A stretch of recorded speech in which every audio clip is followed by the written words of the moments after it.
This is the address where my life changed in 1979. It looks just like it did then. This house here in the 10,100 block of Briar Rose is the scene of what homicide detectives say is a triple murder. The family shot to death. No forced entry. It just didn't appear there was any struggle inside the house. We don't have a weapon in the house at this time. This case is legendary in the Houston Police Department because of the complicated web of suspects and because of the bureaucratic interference. It took dedicated investigative work to solve. That's the picture that haunted me. Just a reminder every day while I was working on that case. Because of this case, Johnny gained the moniker the cop who wouldn't quit, rightfully so. Just every time I turned around, I was told, you can't do this, quit kicking a dead horse. But I knew that it's going to come together. As I walked in, my mind was completely blank. I was just there to do a job. Even though this case was a victory for Johnny Bonds, this case broke him. And it's still hard for him to talk about it to this day. I won't let anything stop me. It's about justice and it's about truth.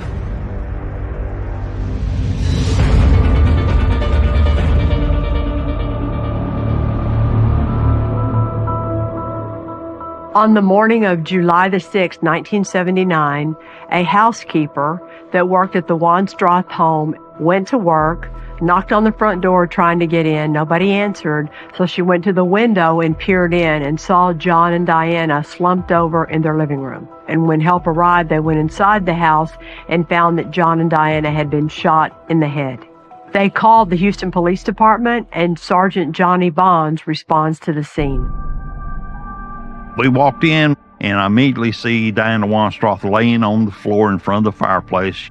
John Wanstroth is sitting about 10 feet away from her. They had not started decomposing. Wasn't any older, so we knew they'd been dead about 12 hours when they were discovered. Then I went into the nursery.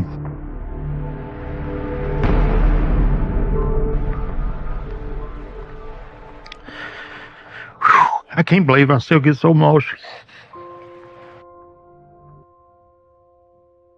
There's a crib there, and a 14-month-old baby's laying face down on a mattress, surrounded by stuffed animals in a pool of blood, and been shot in the back of the head. Except for the blood, you'd think this was just a baby sleeping.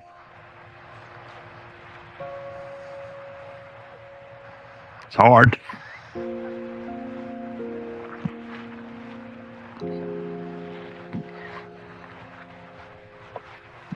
Still hard. It's one of those things that I wished I couldn't see.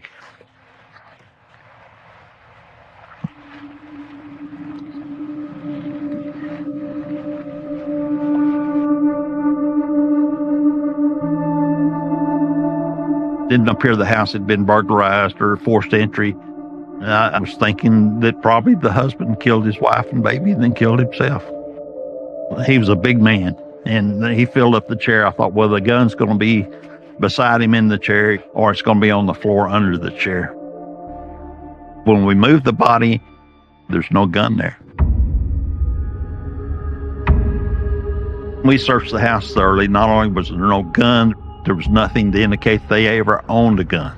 So there wasn't any doubt in my mind that this was not suicide, that it was a murder.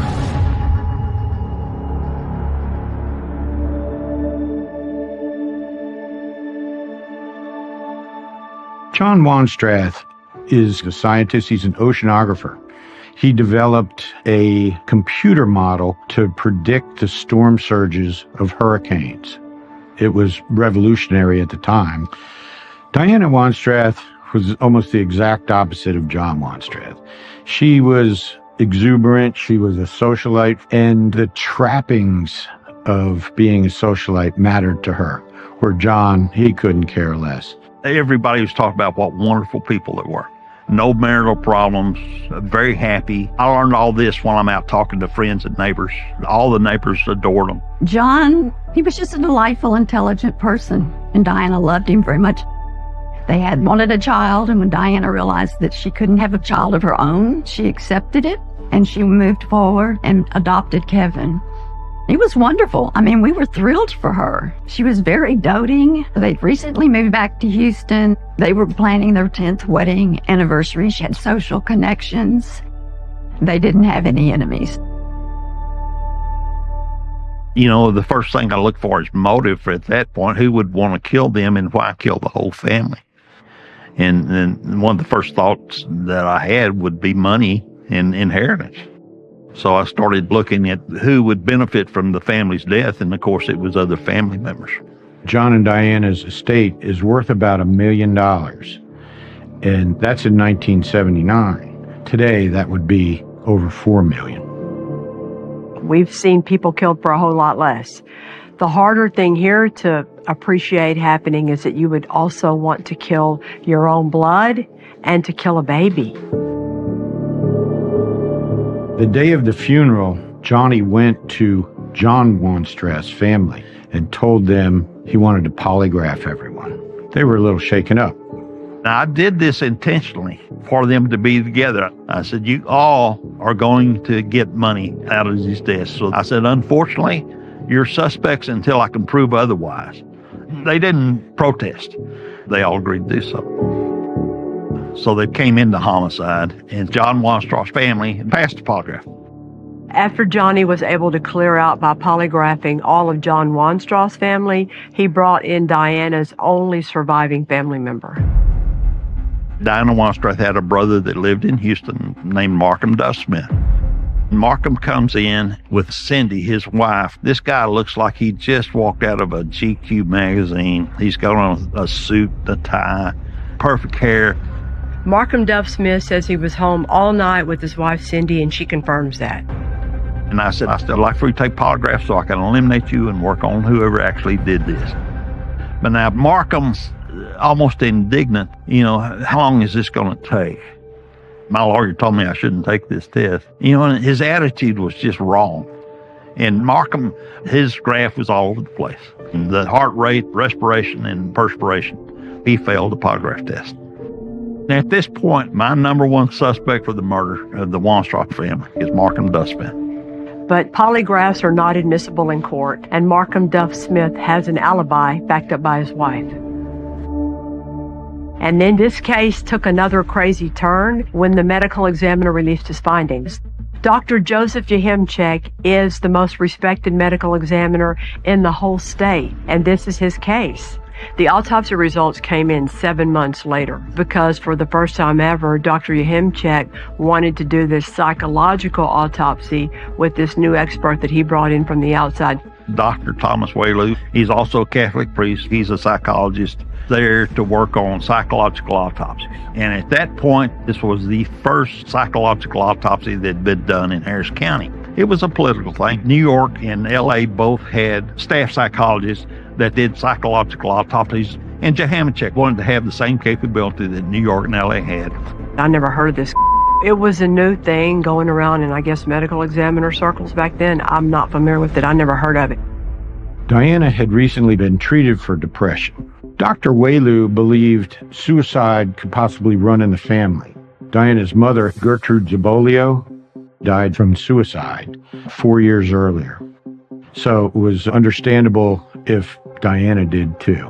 And they wanted to know all about the conversation I had with Diana the day she died to see what was going through her mind. And I told them Diana would never hurt Kevin or John. She couldn't have been planning this party and so happy and tending to Kevin. And she just wasn't capable of it.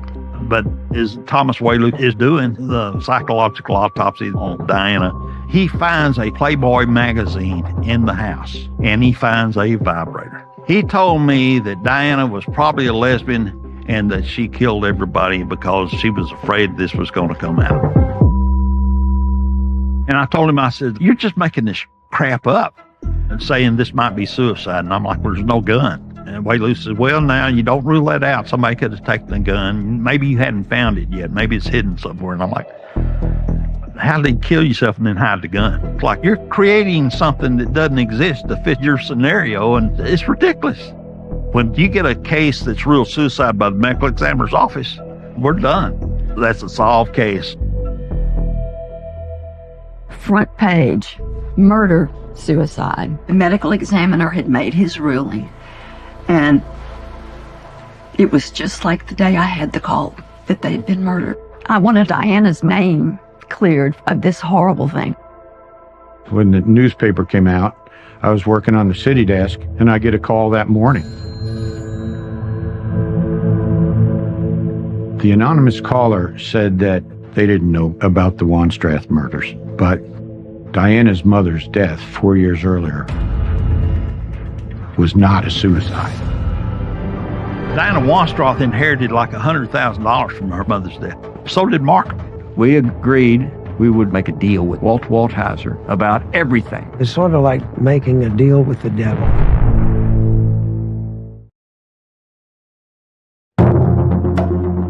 Even though the deaths of the Wanstrath family were ruled a murder-suicide, Johnny Bonds continued to work the case. In the meantime, a call comes in anonymously to the local newspaper saying that there's more going on to the death of Gertrude Zabolio. The anonymous caller said that Diana's mother's death 4 years earlier was not a suicide. Mrs. Zabolio was murdered by a coin collector.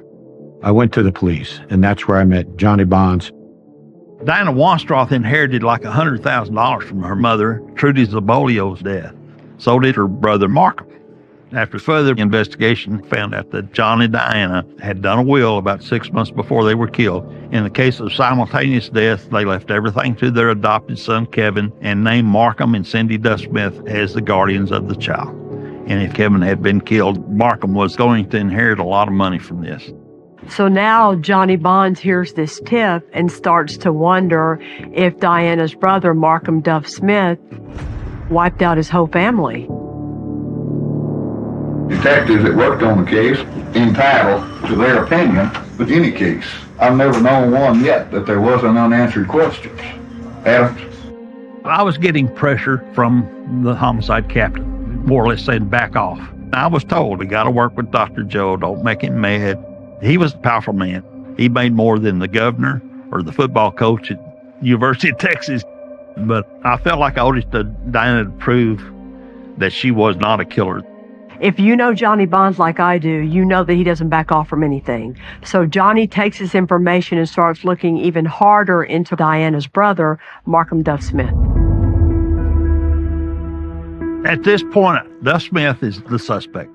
So I was going around talking to everybody I could find out that knew him. And that's how I found out about Walt Walthauser. They were the closest of friends. The guy was a licensed gun dealer. He had a pilot's license, and he was a real estate investor and a coin collector. Could Walt Walthauser have been the coin collector that the anonymous tipster talked about when they called in to say that Gertrude Zabolio's case wasn't a suicide? Johnny sure thought looking down that road might help him figure out what happened to who murdered John and Kevin and Diana. It wasn't much later that I was transferred from homicide to internal affairs against my wishes. I think I was transferred to get me out of homicides. It's really crazy and really sad how often egos can affect a case. Dr. Joe was a very powerful man in Harris County, and he did not like being questioned, and Johnny Bonds was doing that very loudly. If I wasn't in homicide, I shouldn't have been working on that case at all. Luckily, I had some supervisors that knew me. They didn't mind if I did keep working on it. During that period of time we worked together, in internal affairs, I knew that he was continuing to investigate the Wanstrath murders. I was asked by Johnny to help him on the case. I think all of us, to some extent, were obsessed because of the depravity of it. The idea that you would go in and kill a little baby sleeping in his crib and kill his parents, that's a pretty strong motivating factor for you to keep working on something. That's the picture that haunted me. That's the one that looked so much like my son. I had pictures of Kevin, and I had a picture of my son. They looked like twins, and I put them on the wall, side by side, in my office.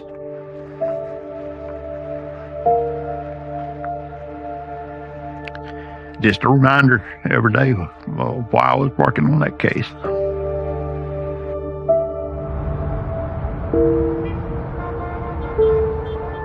I kept up with Walt Waldhauser and Markham Duffsmith. I knew where everybody lived. I knew what they were doing. I was actually going by their houses and watching them. There were days I'd find reasons not to go home. My wife wanted me to quit. We were fighting a lot. I had my wife tell me, is this dead family more important than the family you have here? And that's a hard question to answer, because I felt like, I'm doing something important and you ought to understand that. We ended up splitting up. That was it.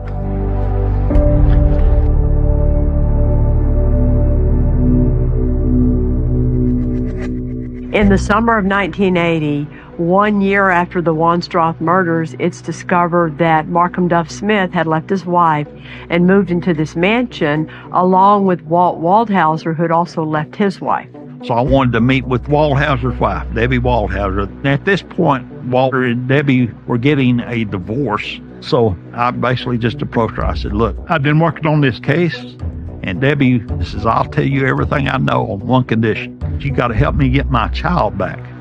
We're having a child custody hearing in civil court Friday afternoon. And I decided to show up. I'm outside the courtroom. Here comes Waldhauser with Duff Smith, his attorney. And Waldhauser sees me over and he walks up to Johnny, like we're old friends. What are you doing here? I said, I'm going to say you're a suspect in killing the Wonstroths and Trudy Zabolio. He says, you can't say that. And I said, that's what I'm going to say. The attorney gets the little boy's hand, walks over and hands him off to Debbie Waldhauser. They get in the elevator and leave. So she got her kid back. And I said, it's your turn. She told me about him taking all the stuff out of the house. It was a pile of garbage. I said, well, let's go out there. I want to look at and see what he left. I started digging around in it, and I found 2 or 3 letters from a guy named Alan Janecka to Walt Waldhauser. Alan Janecka is a rougher character, has been to the pen before. The letters were very vague, but they're talking about when I get out, we're going to do this deal. And they were talking about doing crimes, but not specific. So Johnny had started to believe that Markham Duff Smith and Walt Waldhauser had hired Alan Janecka to kill Gertrude Zabolio, and then ultimately to kill the Wonstroth family. I was working in internal affairs, and I went and talked to the captain. I said, this is fixing to come together. It's still going to be a problem because of the medical examiner, and he's not going to like this. So the captain of internal affairs ended up going to the chief of police, and they basically said, you work on this case, and don't you worry about anybody else. You're covered. We were looking through police records and saw where a detective in homicide pulled Alan Janecka's rap sheet in the investigation of the death of a drug dealer. Johnny and Dan find out that in 1979, Alan Janecka and this guy named Richard Bufkin killed a small-time drug dealer over a marijuana deal that went bad. And Richard Bufkin went to jail for it. Janecka got away. Sometimes situations come along that investigators want to take advantage of. In this case, Bufkin had been sentenced on a crime that Janecka skated on. So Johnny's hope was that Bufkin would be mad enough with Janecka that he'll give him some new information on him.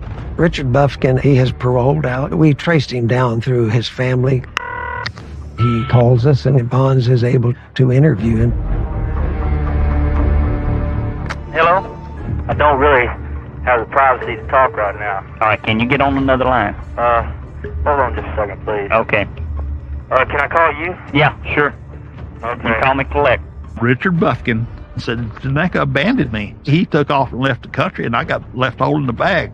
Said, I got arrested, and he never even got picked up. Then I got through asking him about that, and I said, let me ask you something else. I said, did he ever say anything about wanting to kill a family? You mean that actually did happen? That actually did happen.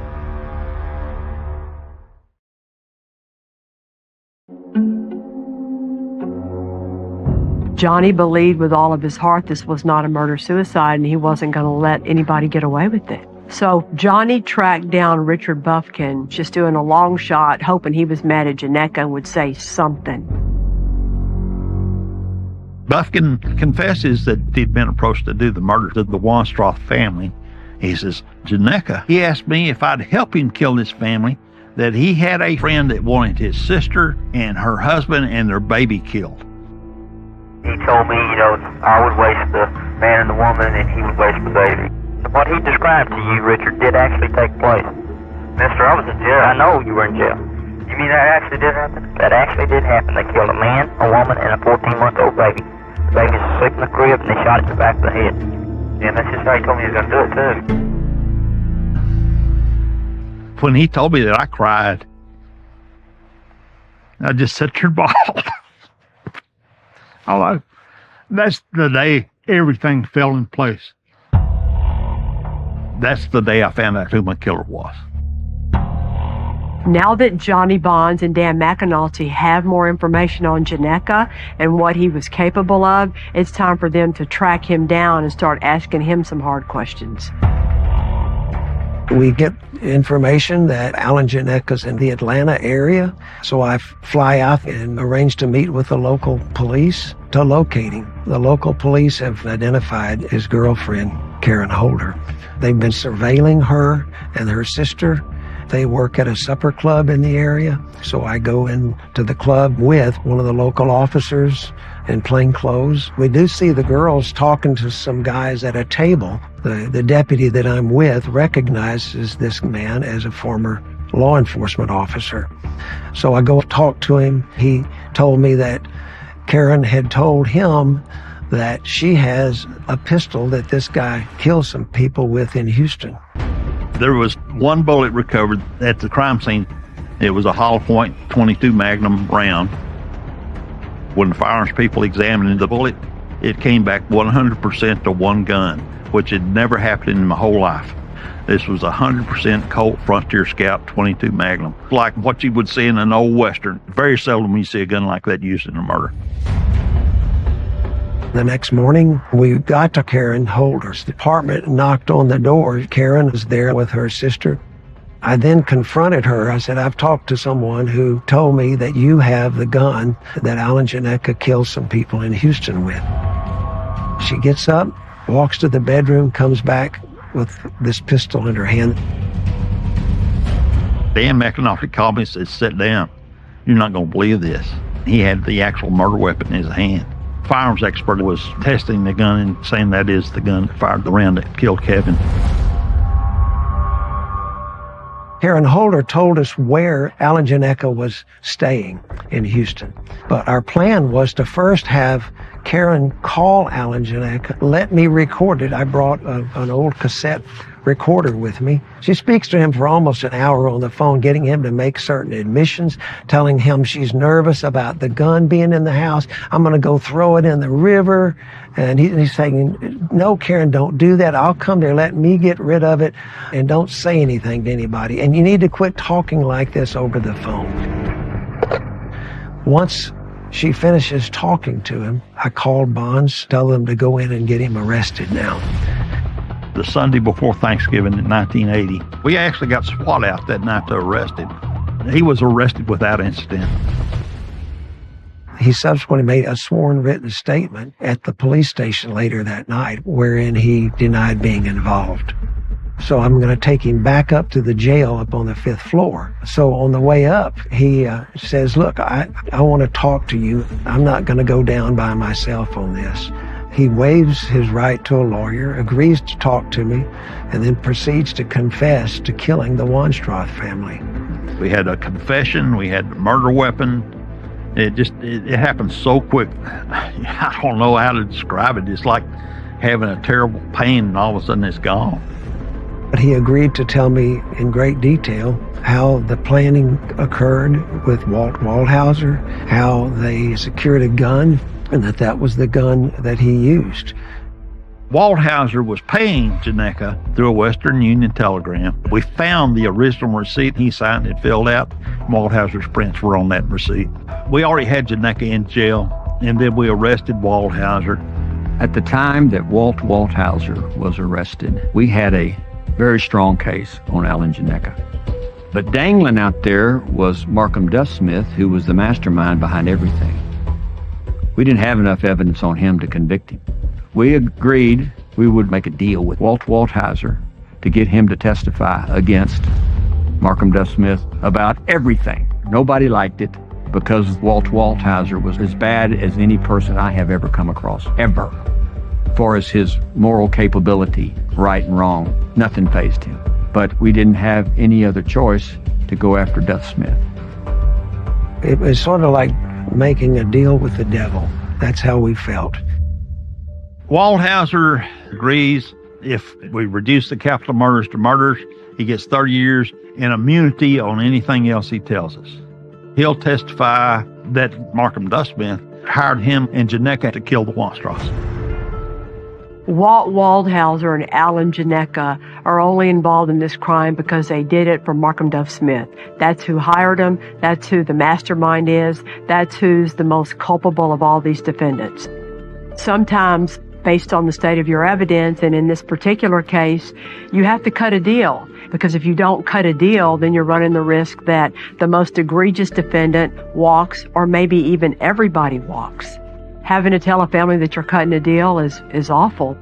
You're telling them that one of the people involved in murdering their loved ones is going to get a sweet deal in order to get justice for anybody. It's a hard pill to have to swallow. Walthauser tells us Duff Smith had approached Diana and John. He wanted to build a new house in their neighborhood, and they were going to loan him money to get the house built. And Duff Smith says, well, I've got a contractor that wants to meet with y'all. And that contractor was Janeka. Janeka tells Walthauser, I can't do this by myself. So Walthauser goes with him to the house. They're sitting on a couch facing John and Diana. Janeka gets up, pulls the gun out. John's sitting in a chair. He comes up behind him, shoots him in the top of the head twice. From there, my co-defendant sprayed Mrs. Wannstrath in the face with the mace and grabbed the hold of her and threw her down, which then at that time I walked over and put the gun to the side of her head and shot her. And at that time he told me, get the kid who's in the bedroom. As I walked in, opened the door and walked in, it was dark. I could only see from the hall light of the baby laying in the crib. At this time, my mind was completely blank. That I was just there to do a job. And looking at the little fella in the crib, I raised the weapon and pulled the trigger. Walthauser instructed Alan, all of them had to die because it was an inheritance that was being sought, and they couldn't leave an heir. The next day, they bring Walthauser from the jail to a courtroom. He and his attorney shows up. I've got a typewriter, and I start typing his confession. Right off the bat, Walthauser looked at me and says he has information on another murder.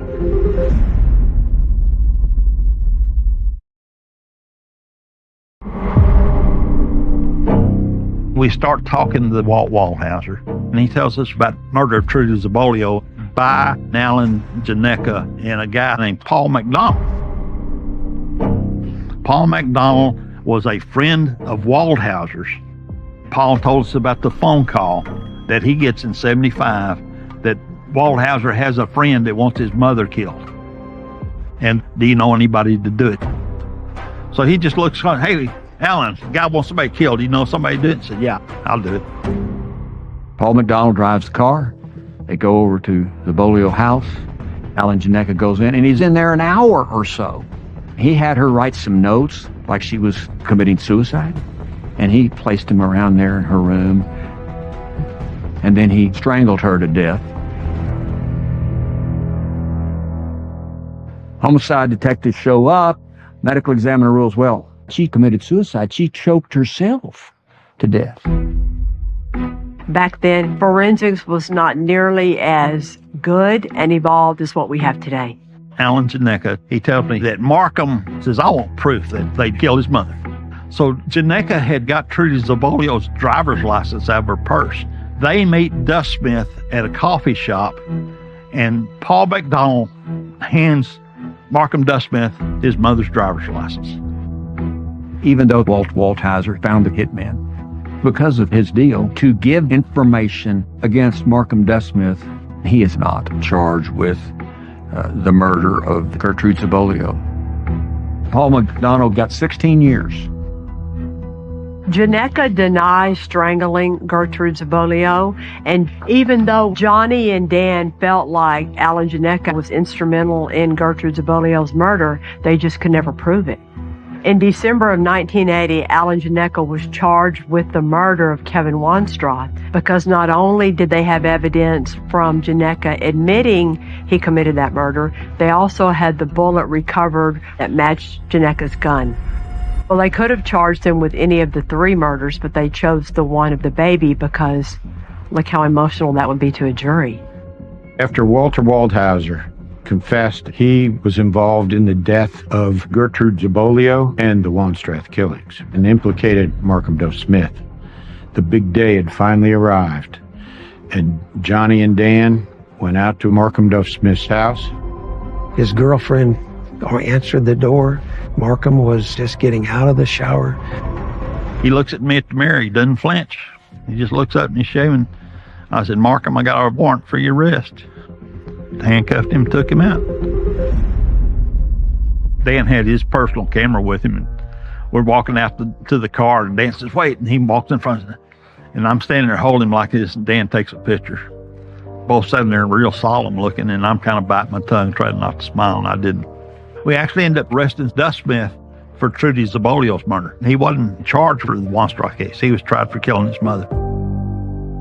Well, they could have charged him with any of the murders, but you don't want to put all your eggs in one basket. You want to pick your best case and try that one, because what happens if the defendant's found not guilty, if there's a hung jury, if the punishment is way less than what you expect, if any of those bad outcomes happen, you still have other cases you can file on a defendant and try him for.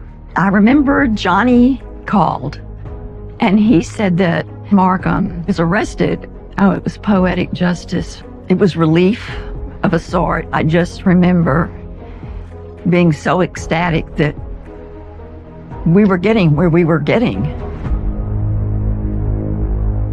Finally, once all the confessions are in hand, the murder weapons obtained, reluctantly, the medical examiner's office changed the ruling of the Wanstrath's death to triple homicide.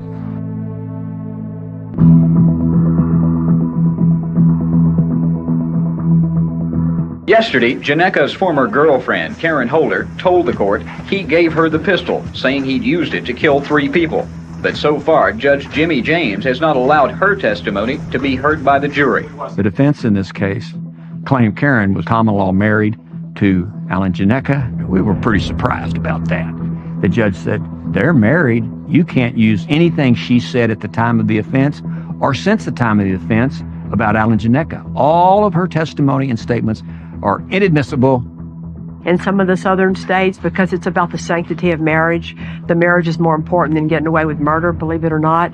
And what it means is that you can't testify against your spouse on any communications you have during the time you're married. Very much a problem and a complication. So now we have the gun, but the difficulty was to prove that Alan Gionecca had it and gave it to Karen.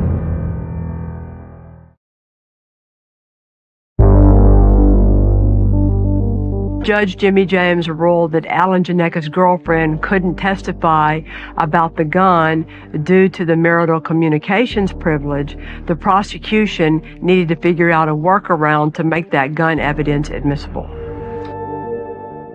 And that was proved through Karen's sister, who was there in the apartment, who lived in the apartment, and other witnesses could tie Alan Gionecca to bringing the gun to the apartment. The jury finds Alan Gionecca guilty of capital murder, of murdering Kevin Wanstroth for money, which made it a capital offense. He got the death penalty. And then we started the trial with Markham Duff Smith for killing his mother. We did everything we could to keep Walt Waldhauser from ever being around Markham Duff Smith in the county jail. So they never had contact with each other. And then one time, the sheriff's department made a mistake. Walt Waldhauser and Markham Duff Smith were in the same holding cell together alone. They were working a deal, how they both could go free.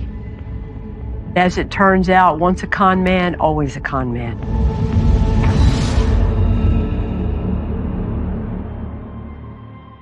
Walter Waldhauser starts talking to another inmate to sabotage his confession against his pal Markham Duff Smith. Walter would start telling people in the county jail, oh, I'm making this all up. I'm doing this to frame Markham Duff Smith, because he had already gotten his 30 years on 3 cases. And we looked at the agreement. Never in there did it say, if you change your testimony, the deal is off. We had to go through with the deal because we didn't draw it up good enough to keep that possibility from happening. The prosecution decided that because Walt Waldhauser was making stuff up in the back, he's a liar. So how credible can he be to a jury? So they ended up not even calling him. Oh, I was pissed. I was so mad. We went to trial thinking we may not even convict Markham Duff Smith because the evidence was so flimsy. But then there was a once-in-a-lifetime courtroom moment. We get a call from the warden. You got a guy up here that wants to talk to you. Jerry Saul Eichenhorst. He was serving time in the Texas penitentiary. He was serving 2 life sentences, one for armed robbery, one for rape, and I prosecuted him on the rape case. He says, Duff Smith approached me and said if I'd lie, that he'd help pay for my appeal, and that when I got out of jail, he'd give me some money if I'd lie for him. Then he gave me this to testify. He pulls out this script, 2 full pages of a script for him to testify to. So we brought it back. We got Duff Smith's fingerprints on this, and Eichenhorst too. We had a handwriting expert look at it, and I had the notebook that we could say was his writing. Said, yeah, that's the same guy wrote this, you know. There was a discovery period. If we'd have had this information 2 weeks before the trial, we would have had to give it to the defense. Then we would have called him, but it would have been better if they called him, and that's exactly what they did. So during the defense, they start calling these inmates in the county jail who got on the witness stand and said, Walt Waldhauser told me that he was framing Duff Smith and that he was not telling the truth and he did it all, etc. They all were saying the same thing. Then they call Eichenhorst. He takes the witness stand. The defense says Walt Waldhauser did the killings and framed Duff Smith. And is that true? That is not a true statement. Well, how do we know you're telling the truth now? Well, I've got evidence. Out comes this piece of paper where Markham Duff Smith had written out what you're supposed to say. Talk about a moment in time. There was a gasp in the courtroom. The jury, the spectators, the lawyers, and Markham Duff Smith. And he turned completely white, then red, and it was shuddering, physically shuddering. I looked over at Markham Duff Smith and I said, Markham, you just signed your death warrant. The lawyers say to Eichenhorst, well, why would you do that? The prosecutors promise you something? Why would you do that? Aren't you a snitch? Eichenhorst says, yes, I'm a snitch. The worst thing in the penitentiary in Texas is to be a snitch, except to be a baby killer.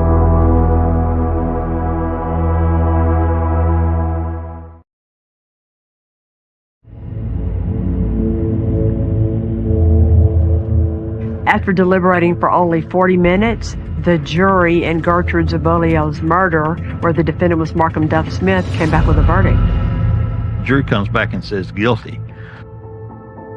I had feelings of jubilation. The jury then goes and deliberates after the verdict of guilty on the issue of punishment. They have to answer 2 questions, whether the conduct was deliberate and whether or not he would commit criminal acts of violence in the future. They gave him death in, I think it was a record, like 12 minutes. It was the quickest death sentence I ever experienced. Both of us felt this sense of relief. For a year and a half, we lived and breathed this case and spent a lot of time away from our families. It's a great feeling to find out the truth and have the right result to occur. So you definitely feel that justice was done today? Yes, it was done. When the verdict was rendered against Markham, I was actually happy. When I say that I was happy, it's not the happy of joy. I guess it's really more of a relief. This was just, this had to be done. I was not surprised at all. The minute that script was read to the jury, it was over.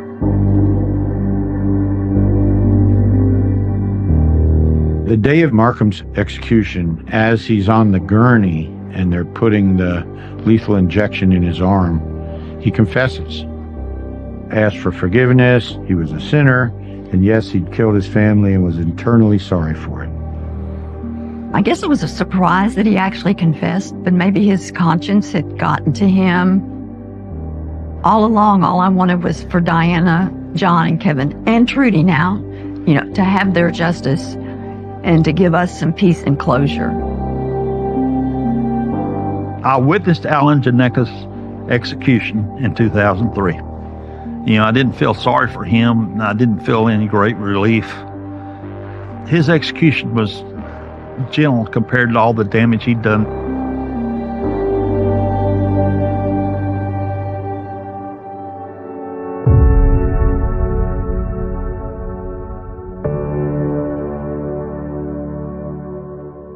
Later, when it's all over with, I got all kinds of awards and accolades, and then got a book written about the case, and I got this Meritorious Service Award, which is like the highest award the police department gets. Captain Adams, the one that told me to shut up, he nominated me for that award. And he asked me to come back to homicide. In the long run, it ended up being great for my career because I stuck with it. It ended up being the best thing ever happened in my life. Waldhauser comes up every year for parole, and I show up protesting his parole. If anybody ever ought to die in prison, it's him. I've wept a lot over this case. That picture of Kevin Wanstroth, I'll never forget it. There was pressure to let up, to quit, but I couldn't live with myself to let that happen. When you see Johnny and Dan and Ted Poe talk about this case and what it did to them, I bet you they would tell you that this case was the defining case of each of their careers. I think that these murders is just a reminder to all of us who do this job what the cases do to you. They take away a little bit of your soul. They take away a little bit of your humanity. Might make you stronger, might make you better in the courtroom, but it also makes you a different human being.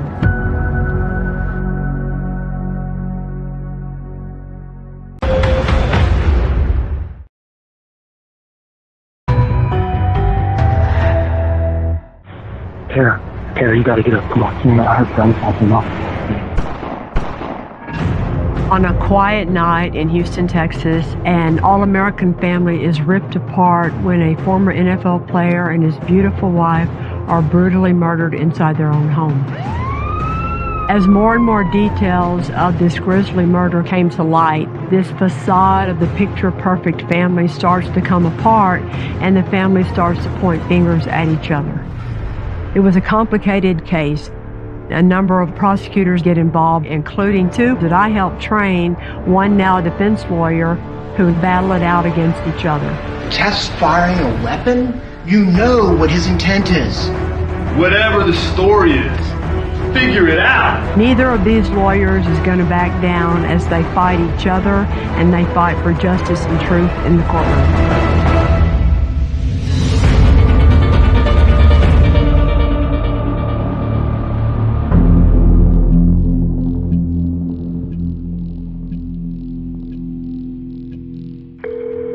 Houston 911, do you need medical, police, or fire? I heard 2 gunshots downstairs in my parents' room. And your name?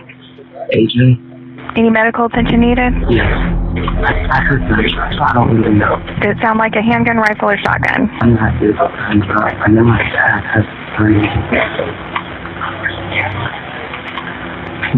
You're destroyed. It's there. And where are you at in the house? Okay.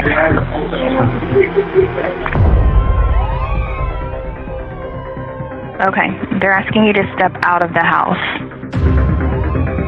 As HPD arrives, AJ turns off the alarm system as he meets them at the front door with his little sister, Kara. At that point, the number one priority is to get AJ and his little sister outside of the house and to safety. The initial patrol officers swept the house and discovered there was no sign of forced entry. As they were searching, officers did not find anyone else in the home. And then they enter the bedroom of A.J. Armstrong and Kara's parents. And they see Dawn and Antonio Sr., who had been shot. As soon as I pull up, an officer proceeds to tell me we have 2 victims upstairs in bed with GSW to the head, which is a gunshot wound to the head. We enter the room. Closest to the door is Mrs. Armstrong. And I immediately go to her first. I just go to checking pulses and look for a chest rise and fall. And then once I didn't feel anything for about 15, 20 seconds, I realized that she's no longer with us. Immediately after that, I'm walking around the bed to Mr. Armstrong's side, and he had a pillow over his head. I take the pillow off, and he's still alive. He's still breathing. He's still trying to live. So we go into rescue mode. He has blood everywhere, and you can see the entry wound from his gunshot wound to the head. Once we get Antonio onto the stretcher, I have a young gentleman come up to me. He looks me in my eyes and he says, "Is he going to be okay?" And you could tell that he was worried. He didn't say who he was at the time. He looked like a family member. And I just told him, I was like, we're doing the best we can for him.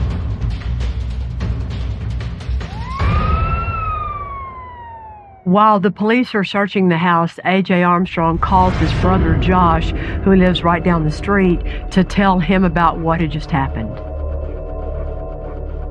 I had gotten woken up by Josh coming in, yelling. I was half asleep still, like, what is going on? He said that his younger brother, AJ, had called him and told him that someone was in his parents' house a couple streets away. Josh told me to stay at the apartment, and then he ran over there. The homicide detectives secure the scene and they look around, and they see shell casings in the bedroom. They also noticed that there was a bullet hole in the ceiling right outside the parents' bedroom, which was under A.J. Armstrong's bedroom. They notice as they sweep the kitchen that there is a gun on the countertop that could be the murder weapon. When HPD examined the gun they believed to be the murder weapon, they didn't find any fingerprints, but they were able to determine that that's the same gun that belonged to Antonio Armstrong Sr., and he normally kept it in a bedside table.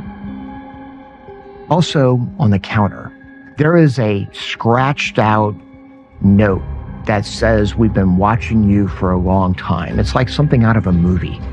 That only adds to the mystery, because who would want Dawn and Antonio Sr. dead? It was hard to live in Houston, Texas, and not know about the Armstrongs. Antonio Sr., who is an All-American college football player who gets drafted in the NFL, he parlays that into owning gyms in Houston. His wife is beloved in the community, and they send their kids to the most prestigious school in Houston, the Kincaid School. They're the kind of folks you would want to be jealous of, but nobody could be because they're so darn charismatic. Antonio and Dawn were the greatest people, really caring. Josh and his mother had a great bond. The family just seemed so happy, so close together. After the attack, Antonio Sr. was on life support for several hours, and sadly, he passed that evening, but he had never woken up. He was never able to say what happened. Josh was so confused. People were very sad.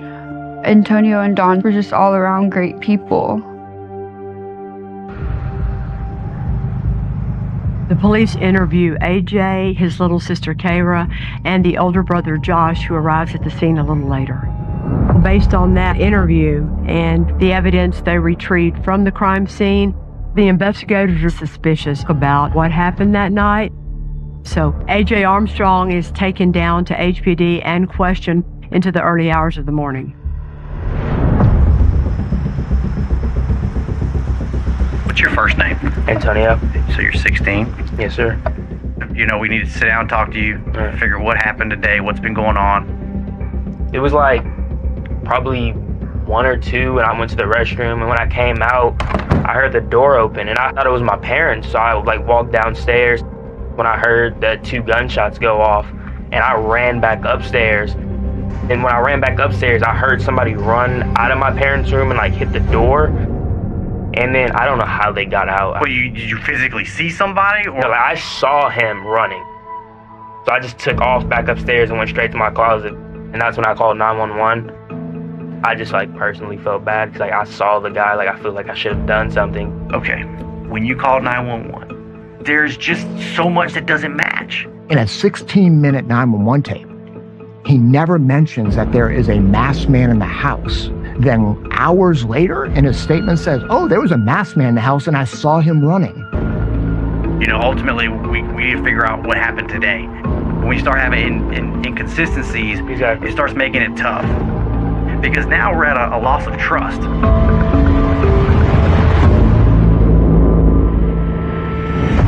Josh recently had found out that he was not biological to Antonio Sr.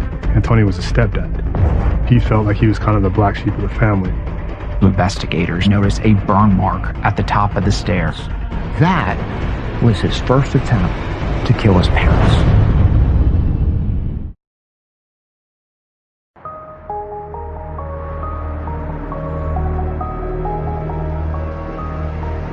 While A.J. Armstrong Jr. is at HPD being questioned about the murder of his parents, A.J. makes the surprising admission that he saw the suspect leaving his parents' bedroom. What did he look like? They had it was like a mask. You could only see the eyes and the mouth, but he looked like a black guy, but I'm not 100% positive, but I'm pretty sure it was an African American. In a 16-minute 911 tape, he never mentions that there is a masked man in the house. Then hours later, in his statement says, oh, there was a masked man in the house and I saw him running. That just doesn't add up. Does your dad own a gun? Yes, he does. He has his case in one of his drawers, and my dad, his drawers, the closet, and under the bed is off limits, so I've never gone in there or seen it or anything like that. When we're in the study that leads to your dad's room. Right. In there, when you look up, there's a bullet hole in the ceiling that comes from your bedroom. Bullet hole in the ceiling. Yeah, that comes through the floor, and then on the floor there's an actual bullet that was actually fired. Well, I can explain the gun from the room upstairs. It was 2, maybe 3 weeks ago. Me and one of my friends was just playing around. Hey, have you ever shot a gun before? And I went and checked the 3 places, and the gun was under my dad's bed. I laid my pillow, thinking that would stop it, but I guess it did not stop it. Yeah.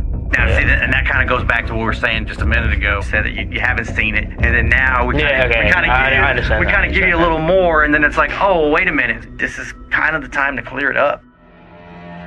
Deactivate the alarm before you unlock the door for the officers? Yes. And you see, and that's kind of where we're at, that dilemma where, just several things that aren't lining up. Right. You had to unlock the door to get out, the back door's locked, everything's locked. Right. The house is completely secured with locks and with an alarm system. Your brother Josh isn't even there. He's down the street at his place. Your sister's asleep. So that only leaves you. I had nothing to do with this. HPD pays very close attention to the statement and the details of what A.J. Armstrong tells them that night. That, along with the 911 call that A.J. made that night, and all of the other things that HPD saw with their own eyes at the scene, A.J.'s story didn't add up. On top of that, the gun that was recovered at the crime scene that belonged to Antonio Sr. was tested, and they were able to identify that as being the gun that fired the bullets into Antonio and Dawn's bodies. Based on all that they learned, they arrested A.J. Armstrong, and he was subsequently indicted for capital murder. The family was completely behind A.J. since day one. And Josh was very angry. He said they have the wrong person. He didn't do this. I remember when this case happened because the school where AJ went is where my daughter Samantha went to school, and my daughter Kelsey went to school with Josh at St. Francis. So we all knew The kids, the boys, we all knew of the parents. Everybody knew somebody involved in this case, whether it was the defendant or one of the victims.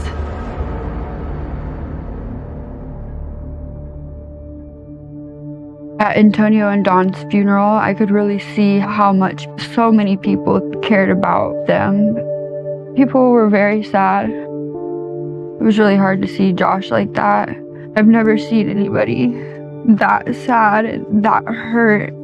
I just remember he was crying for a long time, and I didn't really know what to do other than just be there for him.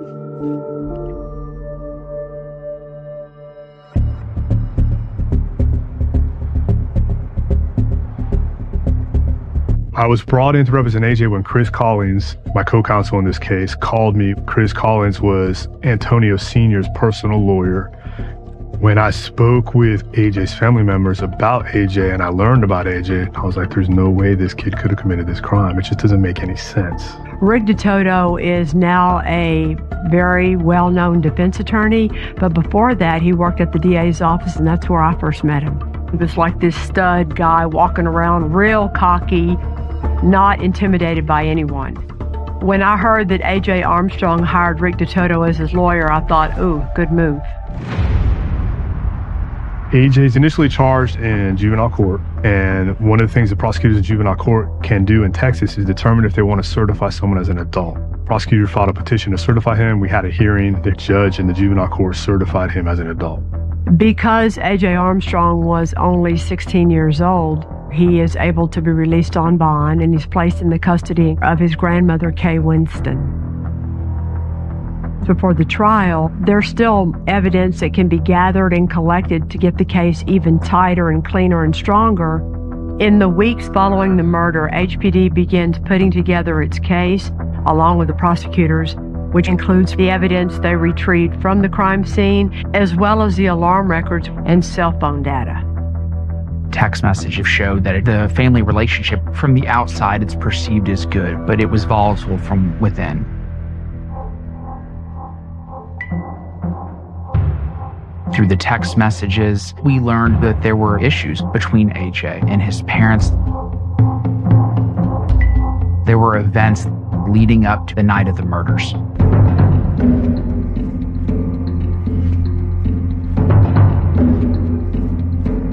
He was using money on drugs. And more than anything, I think his mother was upset by the constant lying.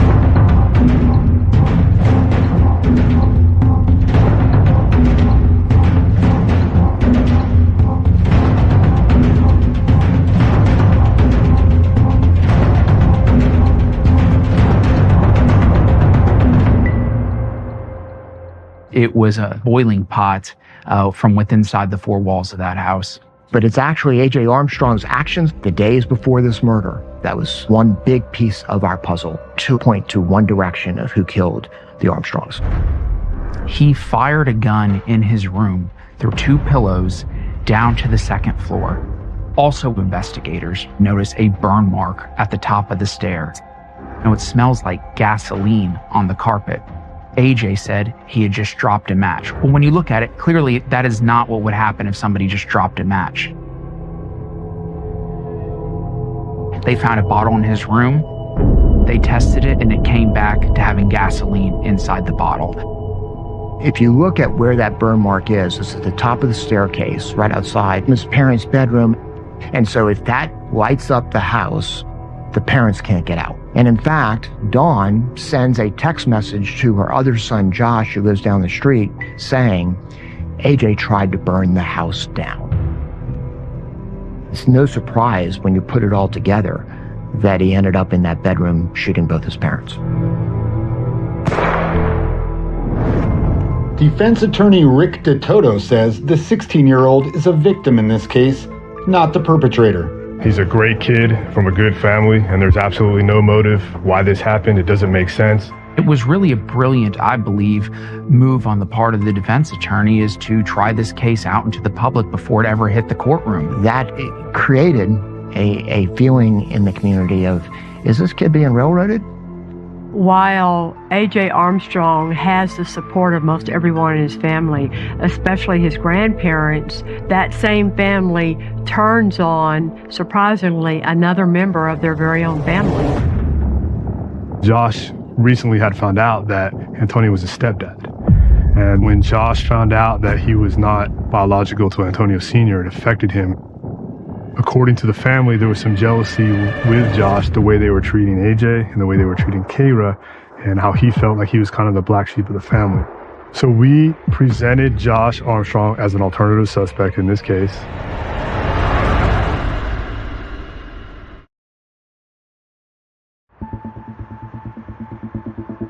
In the months leading up to the trial, A.J. Armstrong's defense lawyer, Rick DeToto, made all kinds of statements in the news that A.J.'s half-brother, Josh Armstrong, could be the true killer. The defense's strategy was to present Josh as the black sheep of the family, the half-brother, not even fully related to Antonio Armstrong Sr., not blood. Before the murders, they spoke every single day. They loved Josh, and Josh loved them.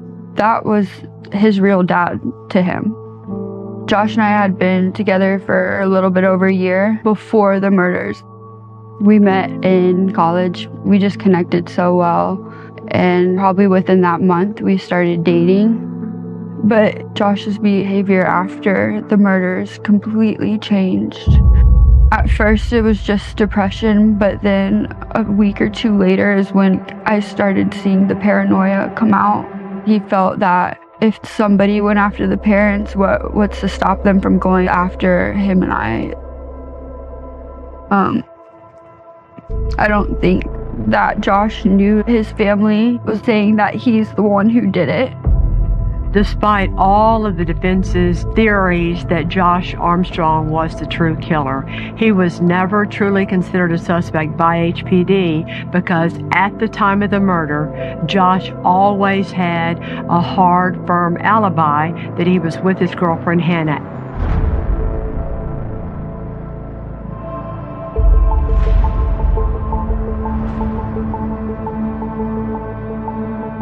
Lead prosecutor was John Brewer. He was assisted by Fareen Ansari and also Lester Blizzard.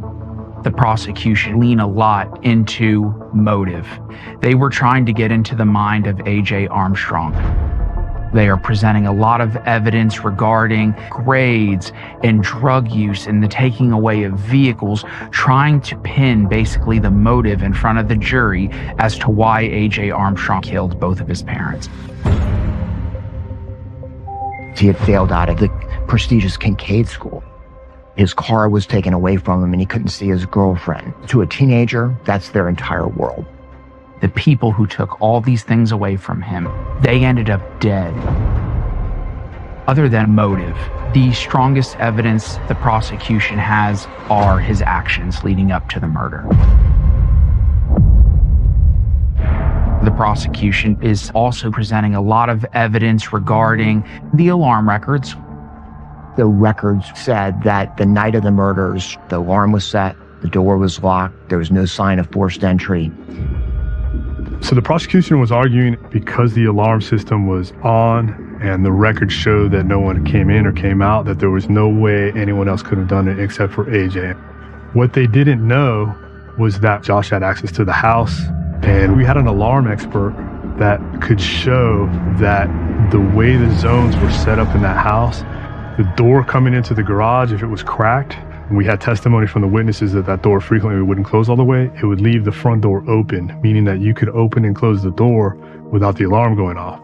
And we were able to call that expert during the trial to show that that's a problem with the alarm system in a way someone could get in and out and not trigger the alarm. Even though it's unlikely that two doors would have been open at the same time so that the alarm wouldn't go off, the defense was able to point out that nobody had actually looked into that possibility because they said from the beginning, HPD zeroed in on AJ as their only suspect. In 11 minutes of going into that house, before anything, they made up their mind, he did it. There's no physical evidence that ties AJ to the homicide. There's no DNA, there's no blood, there's no hair fibers, there's nothing. There's no blood on the gun, there's no blood in his room, there's no blood on his clothes. There was no physical evidence in a very bloody scene in the bedroom that linked AJ to the crime except his presence in the house.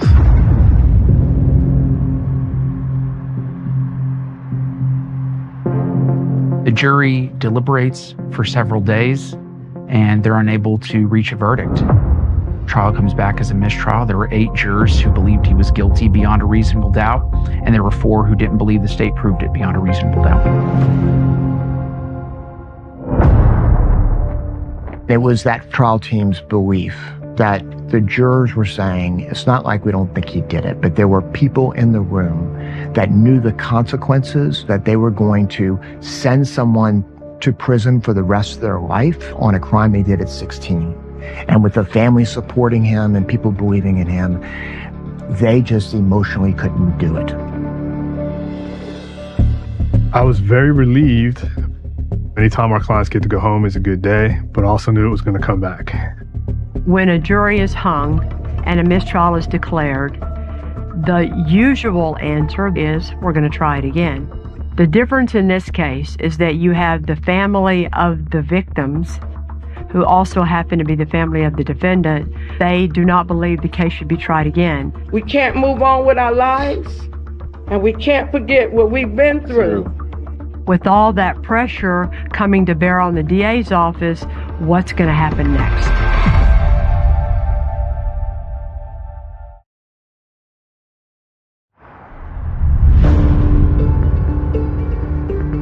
When the trial against A.J. Armstrong for the murder of his parents was hung and a mistrial was declared, the DA's office makes the decision to try the case for a second time, because when you have 2 people who are murdered and the state of the evidence points to one suspect, you're going to try that case again. After that first trial, some of the trial team had gone to other DA's office, and so they were looking for a new team to try the case. I had picked up the case in between trial 1 and trial 2. I knew that it was a very contested case, and so I knew it was going to be an uphill battle when I took over the case. And Ryan asked me to join him to try the case for the second trial. This is already a very compelling case, and it's captured all of our attention. I'm especially paying attention to it because I know the lawyers so well. Both John Jordan and Rick DeToto worked at the DA's office, and I helped train them. John Jordan's style is a little more dramatic. He very much likes the whole theater courtroom part of a trial. And knowing those guys, they are both very ready to duke it out against each other in the courtroom. I have a great deal of respect for Rick DeToto. He is a tremendous advocate. Juries love him. The problem is we had the truth on our side. We kind of went into the second trial, even though we were kind of new. We didn't know the case like the defense team who had it since day one. We're like, okay, well, we just have to get a better jury, and the evidence is great, and so we're going to try the case somewhat similarly, and we trust the evidence enough that we are confident that we're going to get a guilty verdict. It's now 3 years later since the first trial, and in that time, A.J. Armstrong has grown up. He is now married to his longtime girlfriend, Kate. He has a son of his own. He looks a lot older. This is going to be a whole different kind of appearance that he portrays in front of a jury this time compared to last time. In the opening statement, we recognize it's hard for rational, non-sociopathic people to get their head around the idea of what seems like normal teenage problems can lead to homicide. So what we did is we told the jury is you may never know why he did it, but you're going to be very confident and know he did it based on the evidence. So we stuck to his actions, his words, and the alarm records. In the first trial, the defense claimed that doors could be open and the alarm not go off. And it is the state's burden to prove beyond a reasonable doubt that the night of the murders, that house was secure. The alarm system is complex. And what we learned is in the first trial, neither the state nor the defense had the complete records. They had records from ADT alarm system. ADT is the hardware side of this case, but they contract with a software company who monitors those records, and that company is Alarm.com. And so when we got Alarm.com's records prior to trial 2, we see now that there is way more activity that can be determined within the records, showing that nobody went in and out of the house and that the alarm system did not trigger, it did not go off the night of the murders. So we had an expert from ADT to explain the alarm. My co-counsel, Chris Collins, was able to determine on cross-examination that there was a minimum of like 77 errors in the records of the alarm system. Chris was able to go step by step with that alarm expert and show to the jury that the records weren't accurate. And it was difficult to argue that no one could have gotten in and no one could have gotten out. The defense really leaned into Josh in the second trial. In the first trial, they throw him out as a possible suspect. By the time trial 2 comes around, they have put all their cards in the Josh Armstrong basket as an alternate suspect.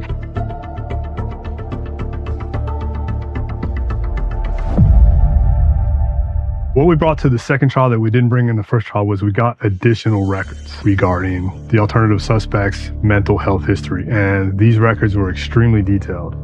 We needed to present them to show the jury that the mental health issues occurred before the murders, not just after. This is the only case I've ever tried in my career where we had to essentially be a prosecutor and a defense attorney in the same trial. We are fighting to convict somebody we know is guilty, and at the same time, fighting to exonerate somebody we know is innocent. What we had to deal with in the second trial that the first team didn't is the court had ruled that they could put forward Josh Armstrong's mental illness as an alternative suspect theory.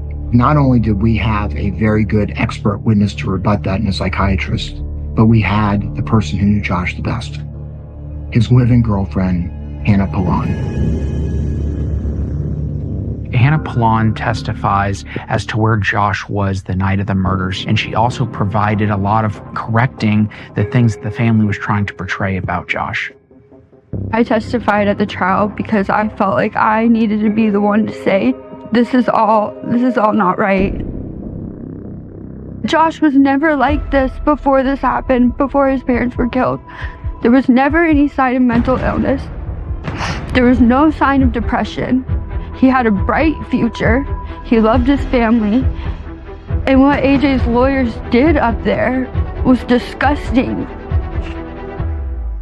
Watching how all this played out, the way she brought it to life for the jury, the way she defended the honor of Josh, good for her. Good for her. I hope she's proud of herself, because we all are.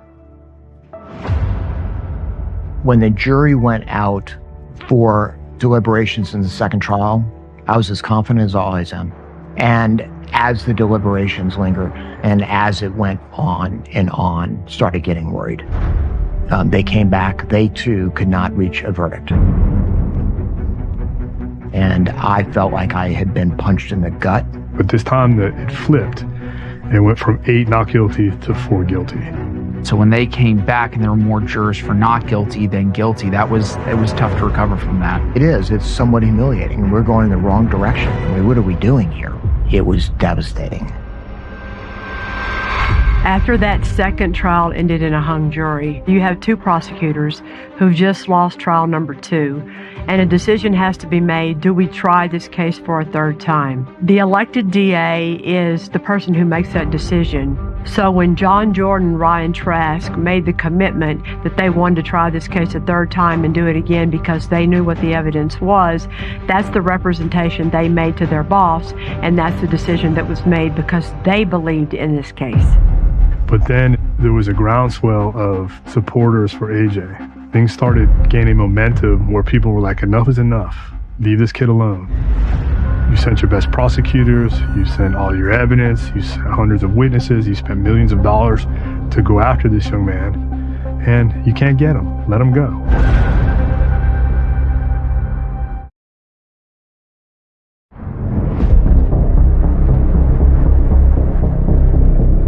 After that second trial ended in a hung jury, John Jordan and Ryan Trask made the commitment that they wanted to try this case a third time and do it again because they knew what the evidence was.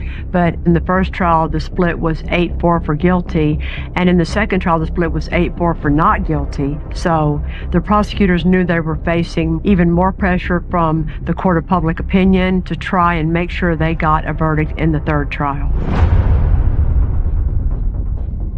We talked to some of the jurors, and sure enough, they told us the same thing that first jury said. That it's not that we don't believe in the evidence. It's that they didn't want to convict him, knowing the consequences of life imprisonment. That started our strategy for that third trial.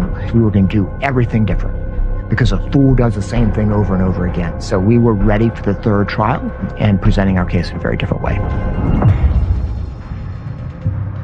We had been to the Armstrong house several times, and one thing that John said to me the last time we went, he said, "Do you ever notice how narrow walking through this hall would be and how close the staircase is to the doors to the Armstrong's room?" And John had a brilliant idea. When I was a young prosecutor, I happened to actually be in the courtroom watching the Susan Wright trial, where Kelly Siegler brought the bed into the courtroom and demonstrated the crime. And I attack at the head area first. When A.J. Armstrong, in his statement to law enforcement that night, says he saw a masked man coming from his parents' bedroom as he was on the stairs, you can see how close in proximity he would have been to this alleged masked man is very important. So how do you do that? Well, you build a staircase. We are taught at the DA's office to make the crime come alive in front of the jury. We all learn that. When you do that, you put the jury there where they can't avoid seeing what happened. When we were preparing for trial 3, we had solicited as one of the foremost experts in blood spatter as well as scene reconstruction, Shelley Rossi from the Montgomery County DA's office, who's helped me on cases before. She spent hours to take measurements and pictures. And she came in and she did all the measurements. So that staircase is the exact same dimensions.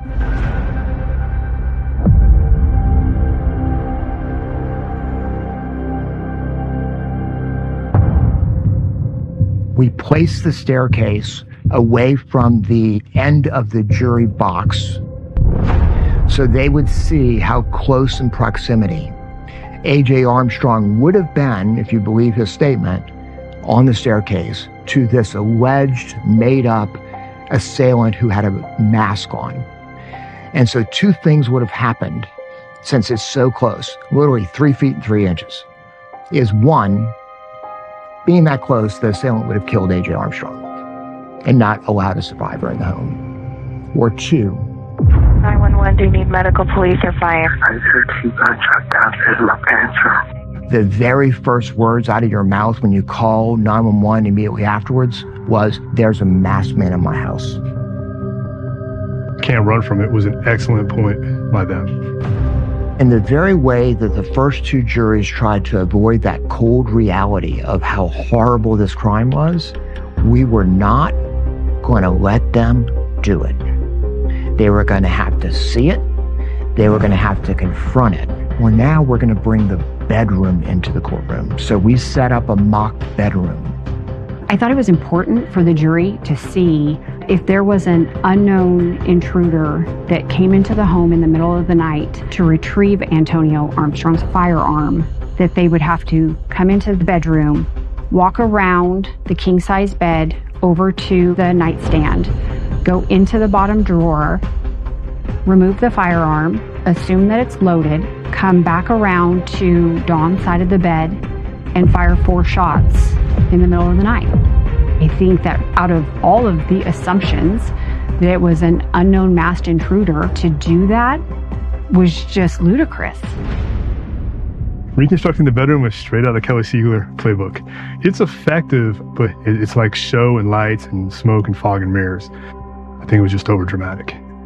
When John Jordan started to build out the stairwell and the bedroom, I heard all about it. I got a lot of text messages and phone calls. Guess what Jordan's doing? You know where he's getting it from. So, it makes me proud that he thought to do that. 6 inches in his family. I've been called dramatic and theatrical a few times in my life, but if it works and a jury understands what we're trying to say, then that's what matters. After we presented the reconstruction of the crime scene, one of the things we decided to do differently was how we presented the alarm records. In the second trial, we had one representative, an expert from ADT, to explain the alarm. What we learned in trial 2 is that because the expert from ADT did not understand the software from alarm.com, he did not have answers for some of the things that were being asked of him by the defense attorney on cross-examination. So in trial 3, we now bring the expert that understands all of the alarm records, Jason DeCosta, who was the VP for alarm.com. And we went through for hours, and we went through everything. And he testified to a lot of the things that the defense was trying to say to were errors in the alarm records. He could turn around and say, that's not an error. That's how the alarm records should be reporting. And so he was a great help to us in trial 3, bring the truth to the jury about what the alarm records really meant. In closing, what I wanted the jury to feel was everything that I've tried to get them to feel in the first 2 trials. Police did a horrible job. They narrowed in on AJ, but I got really aggressive. This is a reckless prosecution. Only you can stop it. Only you can tell them enough is enough. In closing argument, I used the alarm records. I tied in how voluminous those records were, and then I showed a text to the jury. It was something that Dawn had sent to her son, AJ, months before her murder, and it said, "The alarm doesn't lie, you lie."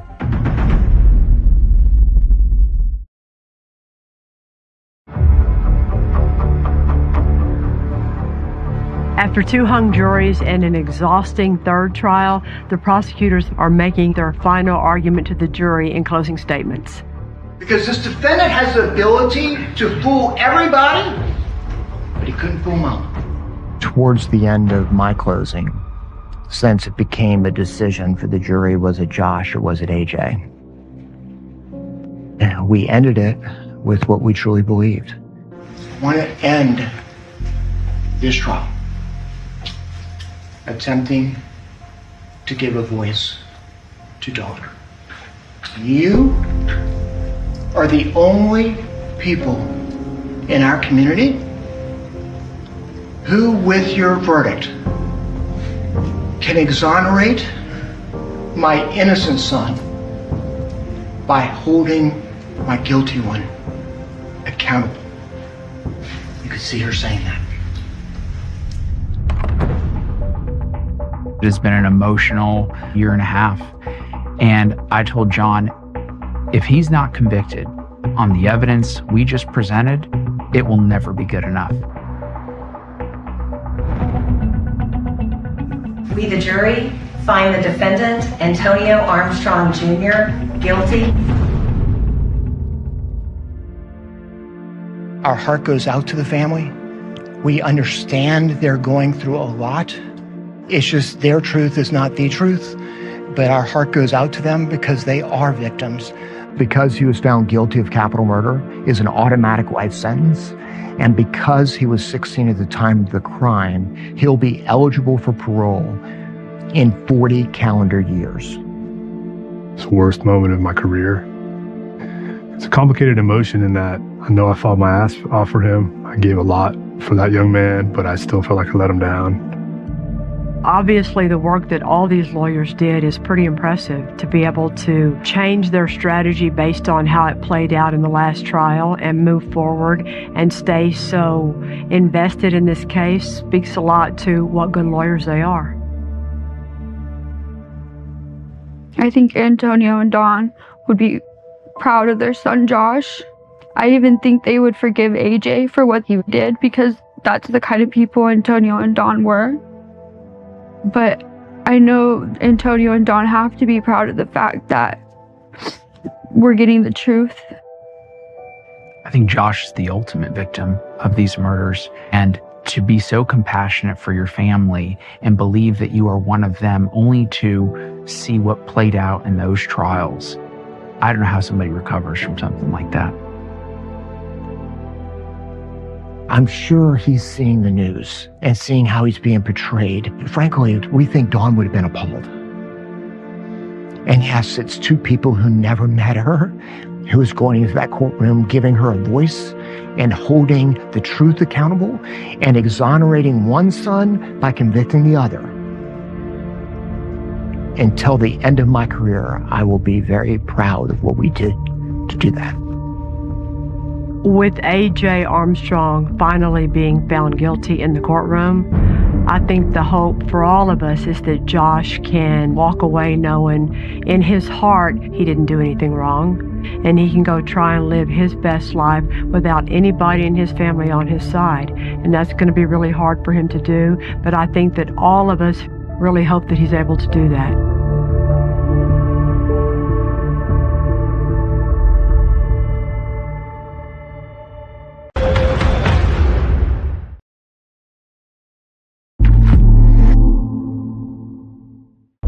I made a mistake here because a manipulative liar wearing the mask of God came into my life. I've prosecuted hundreds, maybe even over 1,000 murder cases. It did not happen. So I think I've seen it all, and nothing boils my blood more than a wolf in sheep's clothing, and that's what this case is about. Hewitt, Texas is right outside of Waco. So you know right away it's a super religious town. A lot of Baptists live there. And I can relate to that because I grew up in Blessing, Texas, and I grew up Baptist. When you live in a town like that, whether it's your preacher or your priest, it's not just respect that they get everything. Everywhere they go, people just do this to them. So you're way more than just a normal guy in a town like that. And in Hewitt, Texas, for Carrie Baker, the wife of the preacher, to commit suicide, sure that the people around town couldn't believe that had happened. But what people found out later was even more shocking.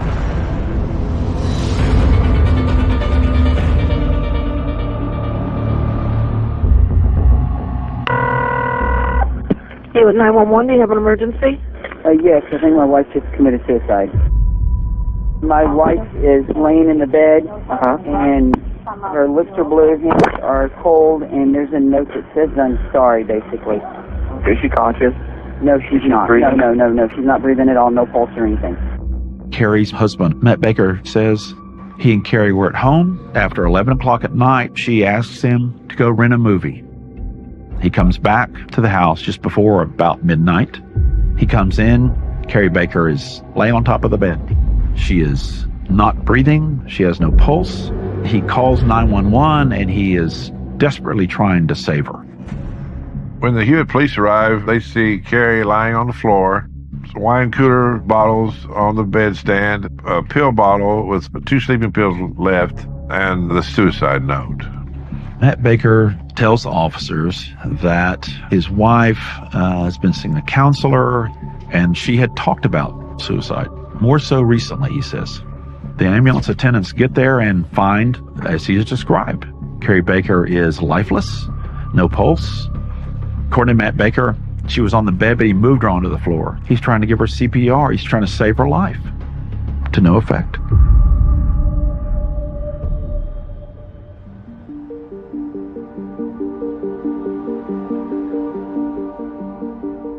I met Carrie when I was in 6th grade, and I went to Waco Christian. She was always positive and sweet and kind, and she was just a nice, giggly person. Carrie graduated in 1993, and after she met Matt, about 3 months after they met, she got married in 1994. She was only 18, 19 years old when she got married. In the town of Hewitt, Texas, Matt and Carrie Baker were the ideal couple. Happily married. They had 2 sweet little girls. He was the town preacher. I'm sure everybody loved him.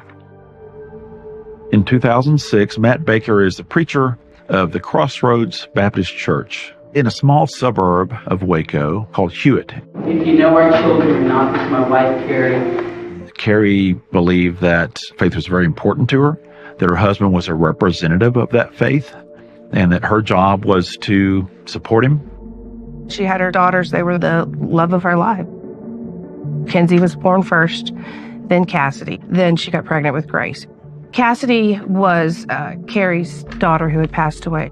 She'd had a brain tumor, and it definitely had an effect on Carrie. She was sad, but she wasn't can't get out of bed, sad, depressed, that sort of thing. She had her daughters to take care of. Matt tells the officers that their daughter died at this time of year, and always after that, around this time of year, that his wife became very depressed over the death of her daughter. Matt, I'm so sorry. I am so tired. I just want to sleep for a while. Please forgive me. Tell Kenzie and Grace that I love them very much. Tell my mom and dad that I love them too. I love you, Matt. I am sorry for the past few weeks. I want to give Cassidy a hug. I need to feel her again. Please continue to be the great dad to our little girls. Love them every day for me. I am sorry. I love you, Carrie. After reviewing the scene, the Hewitt Police Department then made a call to the Justice of the Peace to see how the rest of the investigation should be conducted. In a big city like Harris County, the bodies are turned over to the medical examiner's office, and they do the autopsy and rule on cause of death and manner and means. In smaller counties like where I'm from, Matagorda County, my dad was a JP, Justice of the Peace. Someone who's not a lawyer, not an MD, not a cop, just a regular guy who got elected to be the JP, and they determine cause of death and whether or not an autopsy needs to be performed, which sounds kind of crazy, but it actually happens like that all over the South. Carrie's death, in the view of the Hewitt police, was a straightforward suicide. So he didn't order an autopsy. The case is opened at 12:03 and closed at 12:17.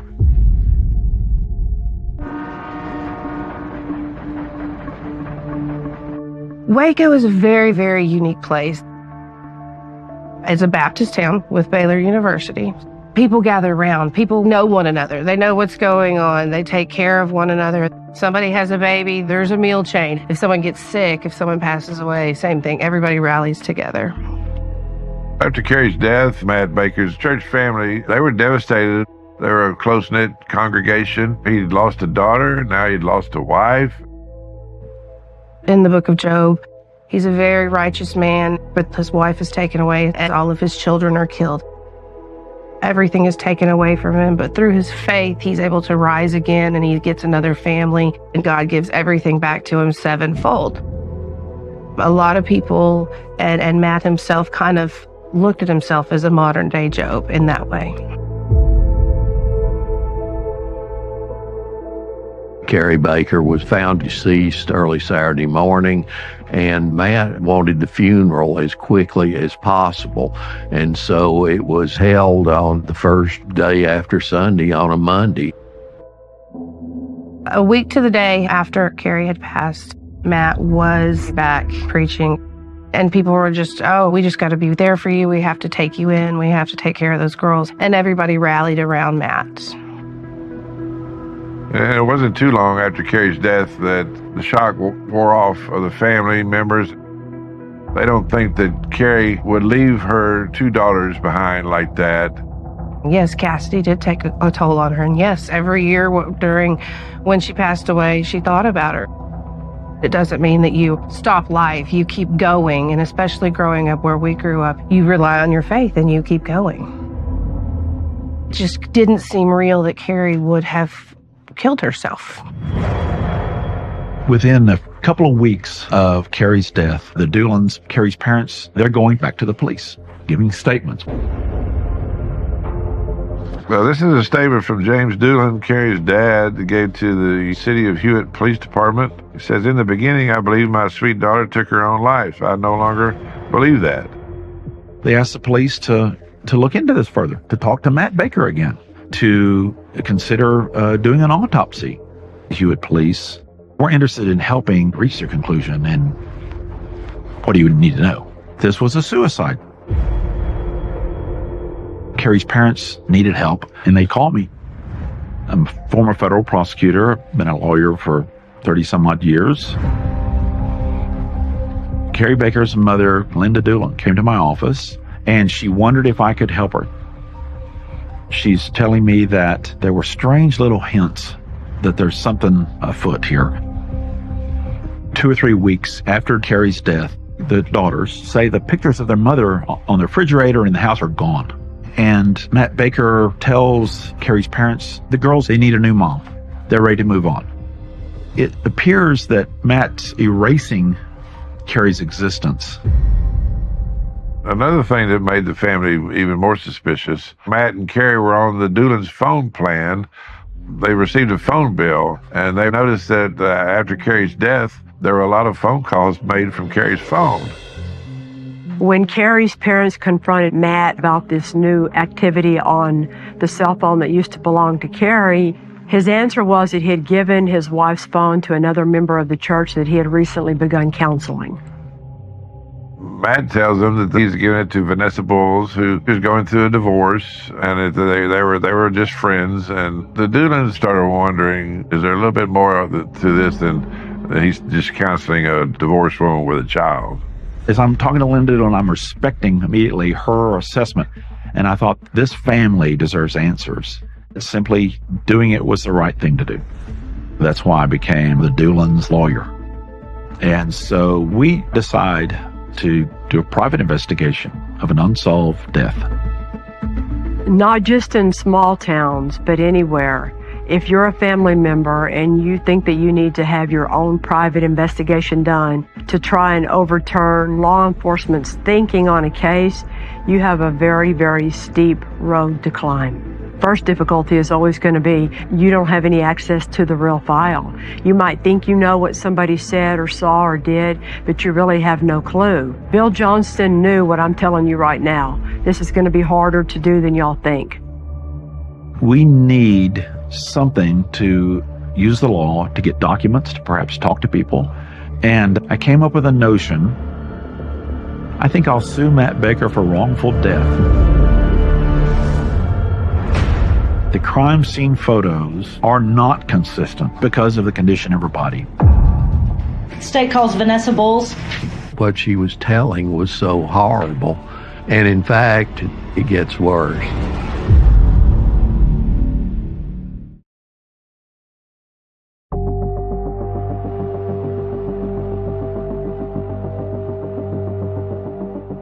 Through the Doolans, I decide to sue Matt Baker for wrongful death, which is a Texas civil cause of action. We didn't want to collect money from him. He didn't have any money. We wanted to know what happened. Do we think he did kill her, or was it a suicide? I'll use the lawsuit subpoena power, the power of a deposition, to see what more we can learn. The biggest challenge in investigating a case that's been determined to be a suicide is that the police looked into this. They've already decided, and it wasn't questioned because he was a preacher, a Baptist preacher in their town. Law enforcement likes to think that they know everything and they're the experts. I understand that thinking because I was that same way. I didn't want private investigators trying to tell me what to do either. We need a little horsepower here somehow.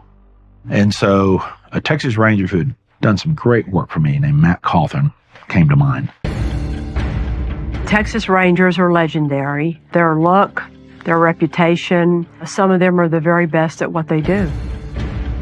Bill Johnson reaching out to a Texas Ranger was to see if he would help reopen the law enforcement side of this case, because somebody had to convince local law that maybe they didn't know everything. I get there and I'm not only met by a team, I'm met by a war room. Pictures and diagrams and timelines.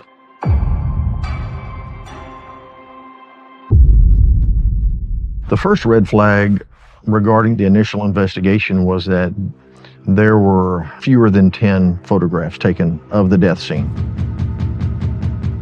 Even if something appears like it's suicide, be cautious, because you have one chance to get this right. If you don't gather evidence, you can't go back later and redo it. To the untrained eye, This did look like a classic suicide scene. It looked like Marilyn Monroe's bedside. You have the source of the suicide, the pill bottle, and then don't use them all. Have a couple of examples. Here's a note. To look at a suicide note that was unsigned, typed on a computer instead of handwritten, I would think that that would be cause for alarm. And she was a teacher. There's no way she would spell 2 with 1 O and not 2. It praises Matt and blames Carrie. Those tones are very suspicious, and put them on an unsigned type note and they scream at you. The questions that are very important but are beyond us, we need experts. Could someone ingest 29 sleeping pills, and could that kill them? How long would that take to kill them? How long does it take to get cold, to get blue? We had Tom Bevel helping us, who's one of the premier experts in crime scene analysis. We sit down with Tom Bevel and show him the crime scene photos. And Tom Bevel states that the crime scene photos of Carrie Baker do not match, are not consistent with the time frame given by Matt Baker, the 45-minute to an hour time frame, because of the condition of her body, the condition of being cold, the condition of being blue, the condition of lividity. Lividity is a discoloration where the blood pools in the human skin after someone has died, just a process of gravity. Carrie had substantial lividity in her body, 2 or 3 times what Matt Baker gave himself for a time period to be gone. Also, we learned it is possible that someone could ingest 29 sleeping pills and die. It's possible. But that process is, of course, to let it break down in the stomach, to make you sleepy, to make you pass out, and ultimately, perhaps, to die. That's a long process.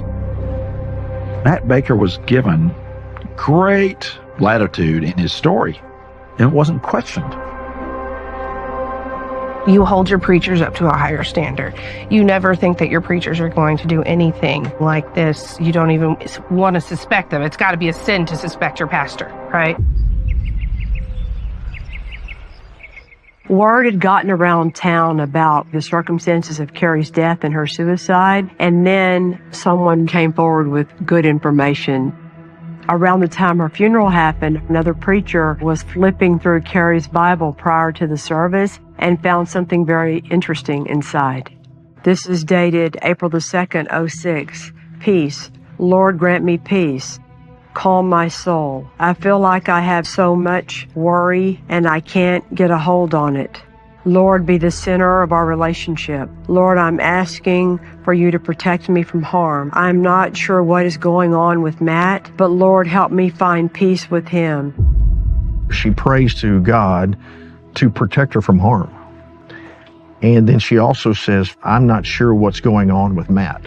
After her death, Carrie's therapist contacted the family and said, listen, in some of my sessions with Carrie, she spoke about her husband having an affair. We need to find out, was there an affair going on? After her death, Carrie's phone was still being used. There was hundreds of phone calls between Matt Baker and Vanessa Bowles.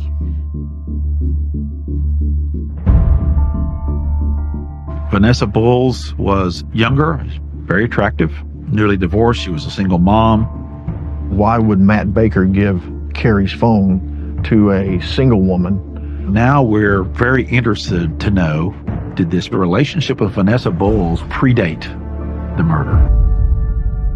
When you have a suspect and you want to know the nitty-gritty details of the murder, you have to talk to all the people that live in that world. So the closest people to the suspect are always potentially going to be your best sources of evidence.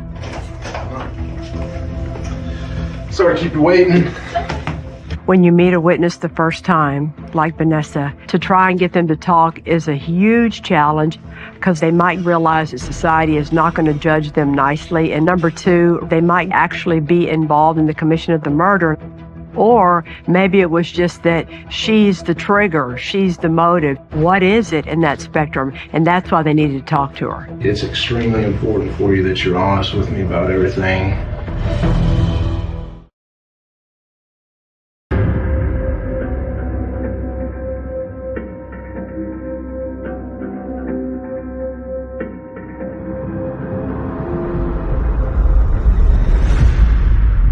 Vanessa Bowles is the daughter of the music minister at the church Matt Baker was affiliated with. There's something going on here because there's so much contact between the two. Did he ever say anything about suicide, or he thought she would? He told me she attempted it once before. After Cassie passed away, she attempted, and he had to take the pills from her hands. We didn't know if she was an active part of this murder, or was she just someone who caught his fancy. At that time, you and Matt didn't have any kind of romantic relationship at all? No. No, okay. No. Did anything change when Carrie died? About a month and a half after Carrie passed away, he came and said, well, I just wanted to ask you if we could start the dating process. And I just thought we were taking our kids out. He really wasn't my type, though, to be completely honest. Right. So, but I was thinking, well, he'll like my daughter, I guess. And I loved his kids. You know what? I think as we're talking to her, we're not immediately thinking she's a big liar. We're thinking, well, shoot. I mean, I wonder if he saw more than she did. Did he kill Carrie because he hoped to get her? He kind of made me believe that Jim and Linda were the horrible people who were pushing the whole investigation. I was like, oh my gosh, I felt sorry for him. She was courteous. She wasn't rude about anything. What was the conversation like when you told him she didn't want to see him anymore? Whatever. He was upset because he said that he thought that that me and my family were going to be there while everyone was spreading rumors about him. Mm-hmm. And you haven't really talked to him since then? No. Or when was that? A couple weeks ago. I think the investigators feel like there's more there, but they didn't see the vulnerable spots to go into. After talking to Vanessa, we wanted to talk to Matt Baker. Let me have him bring with him his computer and his printer. Bill's a civil lawyer. He could depose Matt Baker. A prosecutor could never do that because in Texas, the prosecutors do not have a right to discovery of what the defense strategy is. In other states, like Florida, it's mutual discovery, so they can depose each other's witnesses and know exactly what everybody's going to say. In this state, we do not get to do that. And the only way Bill Johnson could get access to any of that information was through depositions. We get Matt Baker notice for the deposition, and his lawyer is letting me know he's probably not going to answer any of your questions. I said, well, I don't want him to bring the items. So we're in the room. The deposition starts. Matt, you're under oath. Did you bring your computer? Don't have it, he says. I quit working. Crashed. It crashed. All right, where is it? Threw it away. Okay. Now, Matt, subpoena also calls for you to produce your printer. Don't have it. When he deprived us of the objects with silly stories and excuses, it's more damning than if we'd have gotten it. Matt Baker had a second job. He worked at the Waco Center for Youth. He was supposed to be their chaplain. And we said, we'd like to look at his computer there. Well, something strange happened. We don't have it. His computer was stolen. But one of our investigators went to the head of the IT department at the Waco Center for Youth and learned that, of course, everything goes to a server. So we've got what was on Matt Baker's computer. We had a great computer forensics expert, and he was able to actually go in and follow all of these trails, these little ghostly trails that the internet leaves. We determined that along with a lot of pornography, Matt was searching for overdosing on sleeping pills. And ultimately, what we found, Matt Baker ordering Ambien from an offshore pharmacy a month before Carrie died. The internet search is beautiful circumstantial evidence. The only thing about that is we need to exhume the body to see if you can find the presence of Ambien. We need that body out of the ground. Matt Cawthon goes to the Hewitt police chief, hat in hand, as we say here, asked could he get his help. They needed to request an exhumation and an autopsy. And the chief looks at him and says, well, Ranger, would you be working for us or Bill Johnston? And I said, I'm working for the dead lady, and that's who you ought to be working for, too. Finally, 3 months after Carrie died, there was an exhumation of her body.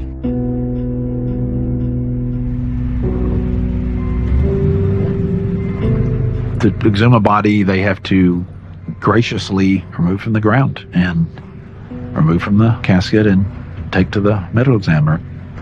It's a grisly process, but it's just part of what has to be done.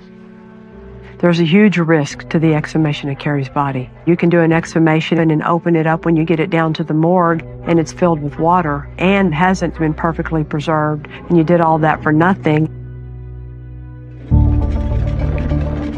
The body had already been prepared by the funeral home, been embalmed and that sort of thing. But that didn't stop us from looking for forensic evidence through DNA. Autopsies can detect things from your liver and kidneys all the way into your bloodstream, but so much later, they can't. And you certainly don't want someone embalmed. If Matt Baker is checking boxes in his mind of, I'm going to get away with this, I guarantee you, he checked the largest box on his list, not having an autopsy done right after Carrie's death. They were unable to test her blood, but they were able to test her muscle tissue.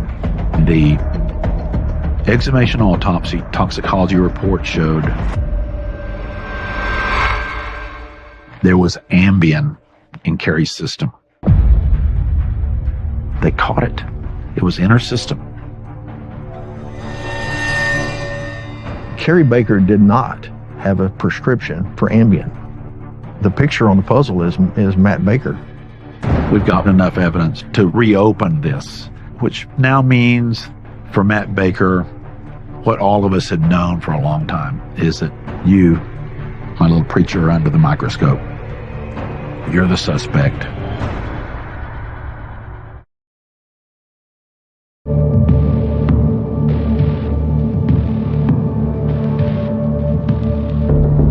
Each piece of this case, sort of stood on its own, but then was buttressed by the other pieces.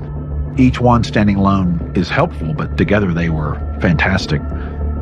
We felt very confident asking for what's called an inquest. It was the Texas Ranger, Matt Cauthen, who persuaded the Justice of the Peace to reopen this. 18 months after Carrie's death, Judge Billy Martin ruled that her death was not a suicide.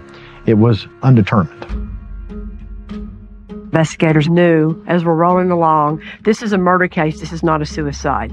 What's in the way is this suicide ruling. Everybody was already on board and in agreement that we're talking about a murder investigation. We have enough evidence, it's circumstantial, it's strong, it's compelling. The ruling got changed to undetermined from suicide. Let's file the warrant, and that's what happened. Well, when I first got involved, I'm meeting with Carrie's mother. I said, listen, I'm going to work this thing. I'm going to work with Bill and his investigators. The only promise I can make you is that I will arrest Matt Baker. 18 months after the fact, we get a warrant for his arrest, and I got the satisfaction of seeing Matt Baker in jail. My name's Crawford Long. I was an assistant district attorney for McLennan County for 30 years. Crawford Long is a career prosecutor. His claim to fame was a serial killer case against Kenneth McDuff, a horrible serial killer. And Crawford tried that case, got the death penalty on McDuff, and became really one of the state's best homicide prosecutors. I never had a suicide brought to me that was later believed to be a homicide. That was a first for me.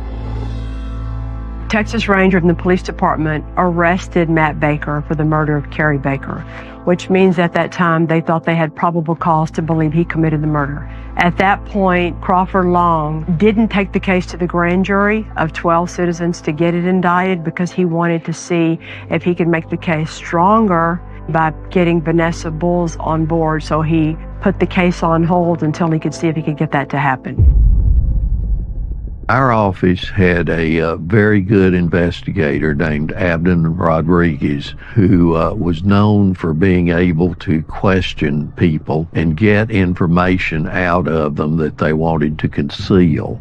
And so we asked Abden to see if he could get her to give more information than she had been willing to give.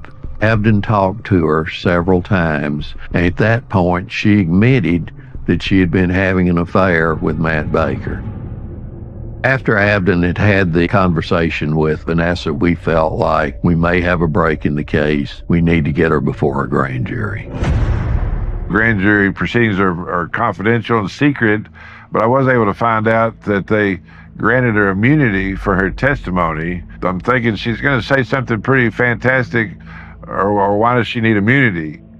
We bring her up before the grand jury. I questioned her, and all of a sudden there we had it under oath before the grand jury. I went down and talked to the district attorney and told him Vanessa just dropped the nuclear bomb on him.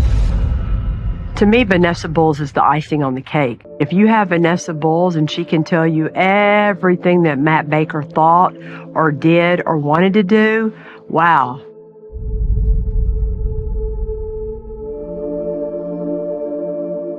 Matt Baker grew up near Waco. The people there were really supportive of him and didn't believe he could have done it.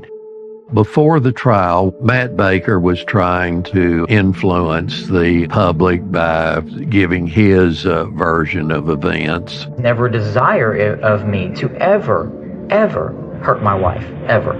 He gave a number of different interviews. He enjoyed the celebrity of it. This case had so much attention in the country and then in Texas, and more particularly in the Waco area, that we were concerned that they couldn't get a fair jury. I think you could always find a jury of unbiased people to sit on a case. But Waco, Baylor, McLennan County, that's about as Baptist as you can get in Texas. So you have a Baptist preacher that everybody's looking at and knows is the defendant, it's going to be more of a challenge.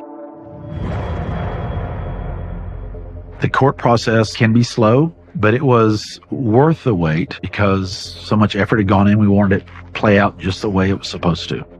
When the trial began, we were all glued to the TV because we wanted to know answers. It was on the tip of everyone's tongue. I mean, this was the biggest thing that had happened since David Koresh to Waco, Texas. Initially, we were going to open the trial with the Hewitt Police Department coming to the scene. And the more I thought about it, the start of the trial, I don't want to put in the jury's mind that she committed suicide. So we called several of her friends that told about her state of mind, that she was looking forward to things rather than being terribly depressed. She had requested that her daughter be put in my first grade classroom for the next following year. Did y'all talk about the new job prospect that she had at Midway? Yes, and she was very excited about that. And then we presented evidence of lividity and the crime scene. Most people would say within a few hours is when you really start to see lividity. It showed that statements that Matt made were not accurate as to what the evidence was showing. We presented testimony of the drugs in her system. We found 3 different drugs, phentermine, diphenhydramine, and zolpidem, and its common name is Ambien. Looking at the case, I didn't want to try it at this time as a purely medical case. I felt like Vanessa was really the key to the case. State calls Vanessa Bowles.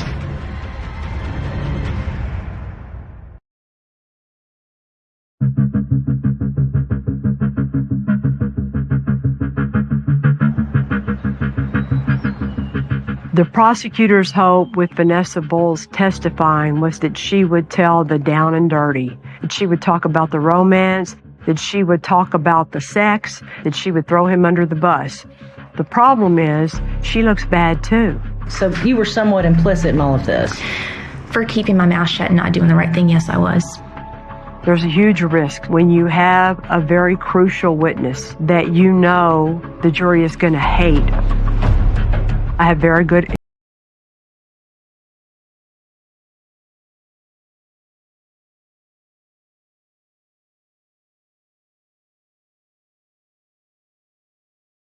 hated me. You have to get them to admit what they did. Because if you don't do that, a huge part of your case is going to crumble and fall apart. Vanessa finally admitted that Yes, she and Matt had had a sexual relationship before Carrie's death, and it had been going on for some time. Vanessa testified about how she and Matt first met. Like I said, oh, don't date other guys, just date your pastor, and kind of smile. Vanessa told about her relationship with Matt, how it progressed. What happened in early March as you and Matt started to spend Fridays at the Baker home? It started off talking about my divorce. He started quoting scripture, and then he asked if he could hold my hands to pray, and he did. Then afterwards, he started to kiss me. Then he just took my hand and led me to the bedroom. And you said that in March he said something about finding a way out of the marriage? Correct. He talked about making it look like she'd hung herself. He talked about tampering with the brakes of her car. He even talked about setting up a drive-by shooting to kill her.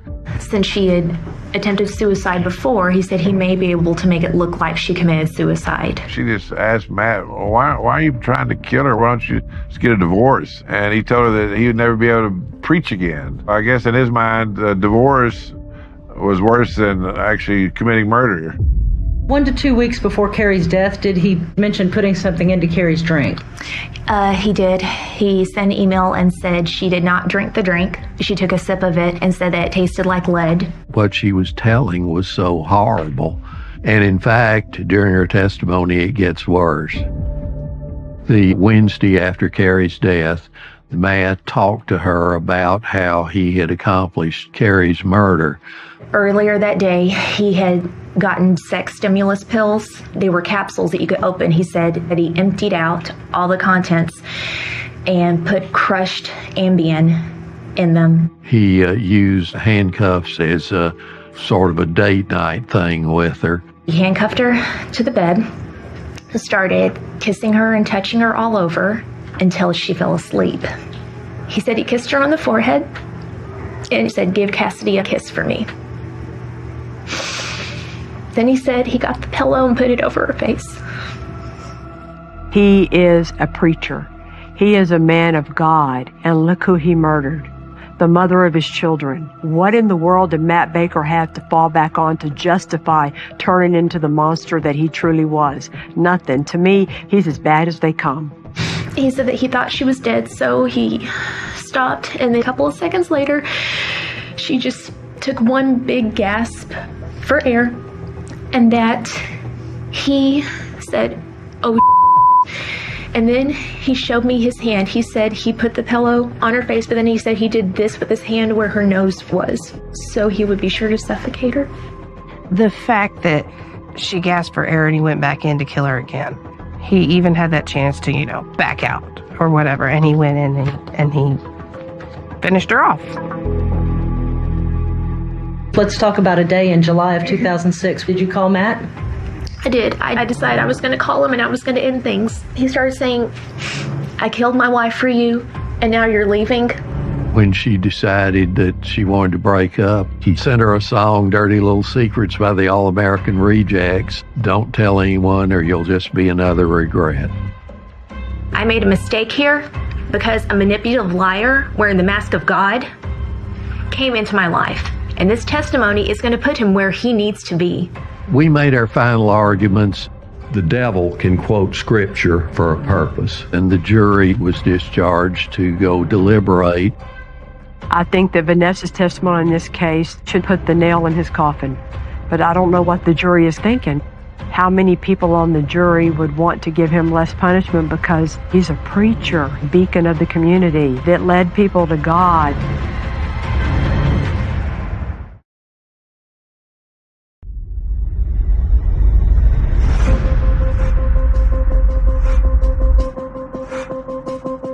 The longer a jury's out, the more you're worried about it. But finally, after 7.5 hours late in the evening, they returned. The judge flips the papers, looks over the papers, has the defendant stand, and reads the verdict. We, the jury, find the defendant, Matt D. Baker, guilty of the offense of murder as alleged in the indictment. Matt Baker is guilty of the offense of murder. Murder. In Texas, of course, if a defendant's found guilty, there's a second phase of the trial, the punishment phase. And the jury will hear testimony about Matt that they haven't heard before to determine what his sentence should be. Some say that's even harder for a jury to make a decision because in Texas, the range of punishment for murder is so wide. It's from 5 years to 99 years or life. At that time in Texas, if you were convicted of murder, you could get as little as 5 years probation. That's your concern, because he's not just a first offender, he's a preacher. Remember, on guilt, your sole issue is, did you commit the crime? Did you commit the murder? So whatever horrible person you were otherwise is not relevant, is not admissible. Once you're found guilty of the crime you're on trial for, every other bad act that you've committed in your life can come into evidence at that point in part two, the punishment phase of the trial. The gate is open and other things walk in.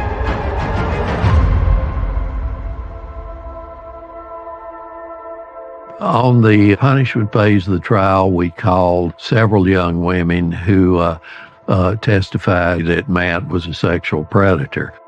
How did you come to know Matt Baker? I worked with him at the Y. Okay. We'd gone back into the youth rec room. He tried to kiss me, kept trying to grab my crotch, put my hands on his penis.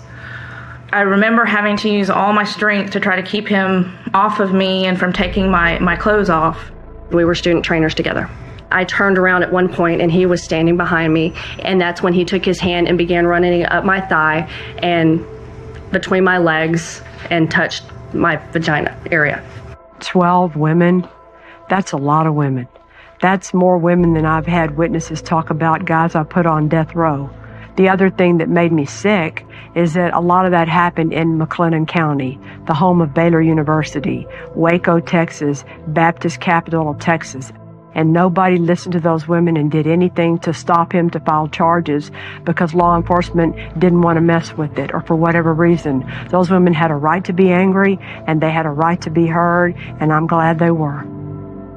He was using what he was in the community to become a predator. That's what he was. He was a predator. Ultimately, the jury returned a verdict of 65 years. We were very satisfied that justice had been served for the Dulin family, for Carrie, for the community. She had not committed suicide. And the Dulins received custody of Carrie's 2 daughters. They were no longer under the influence of their father. When I appreciated the true story of what happened to Carrie Baker and the fact that her murderer was brought to justice, I give complete credit to Bill Johnston and Carrie's family picking him to hire as their lawyer. Because he was a former federal prosecutor, he knew law enforcement wasn't going to want him butting in on their business. But he also knew as a civil lawyer the way to get it done almost the same way, getting access to the real file and the real evidence. He couldn't have done a more beautiful job, and Matt Baker is sitting behind bars today because of Bill Johnston.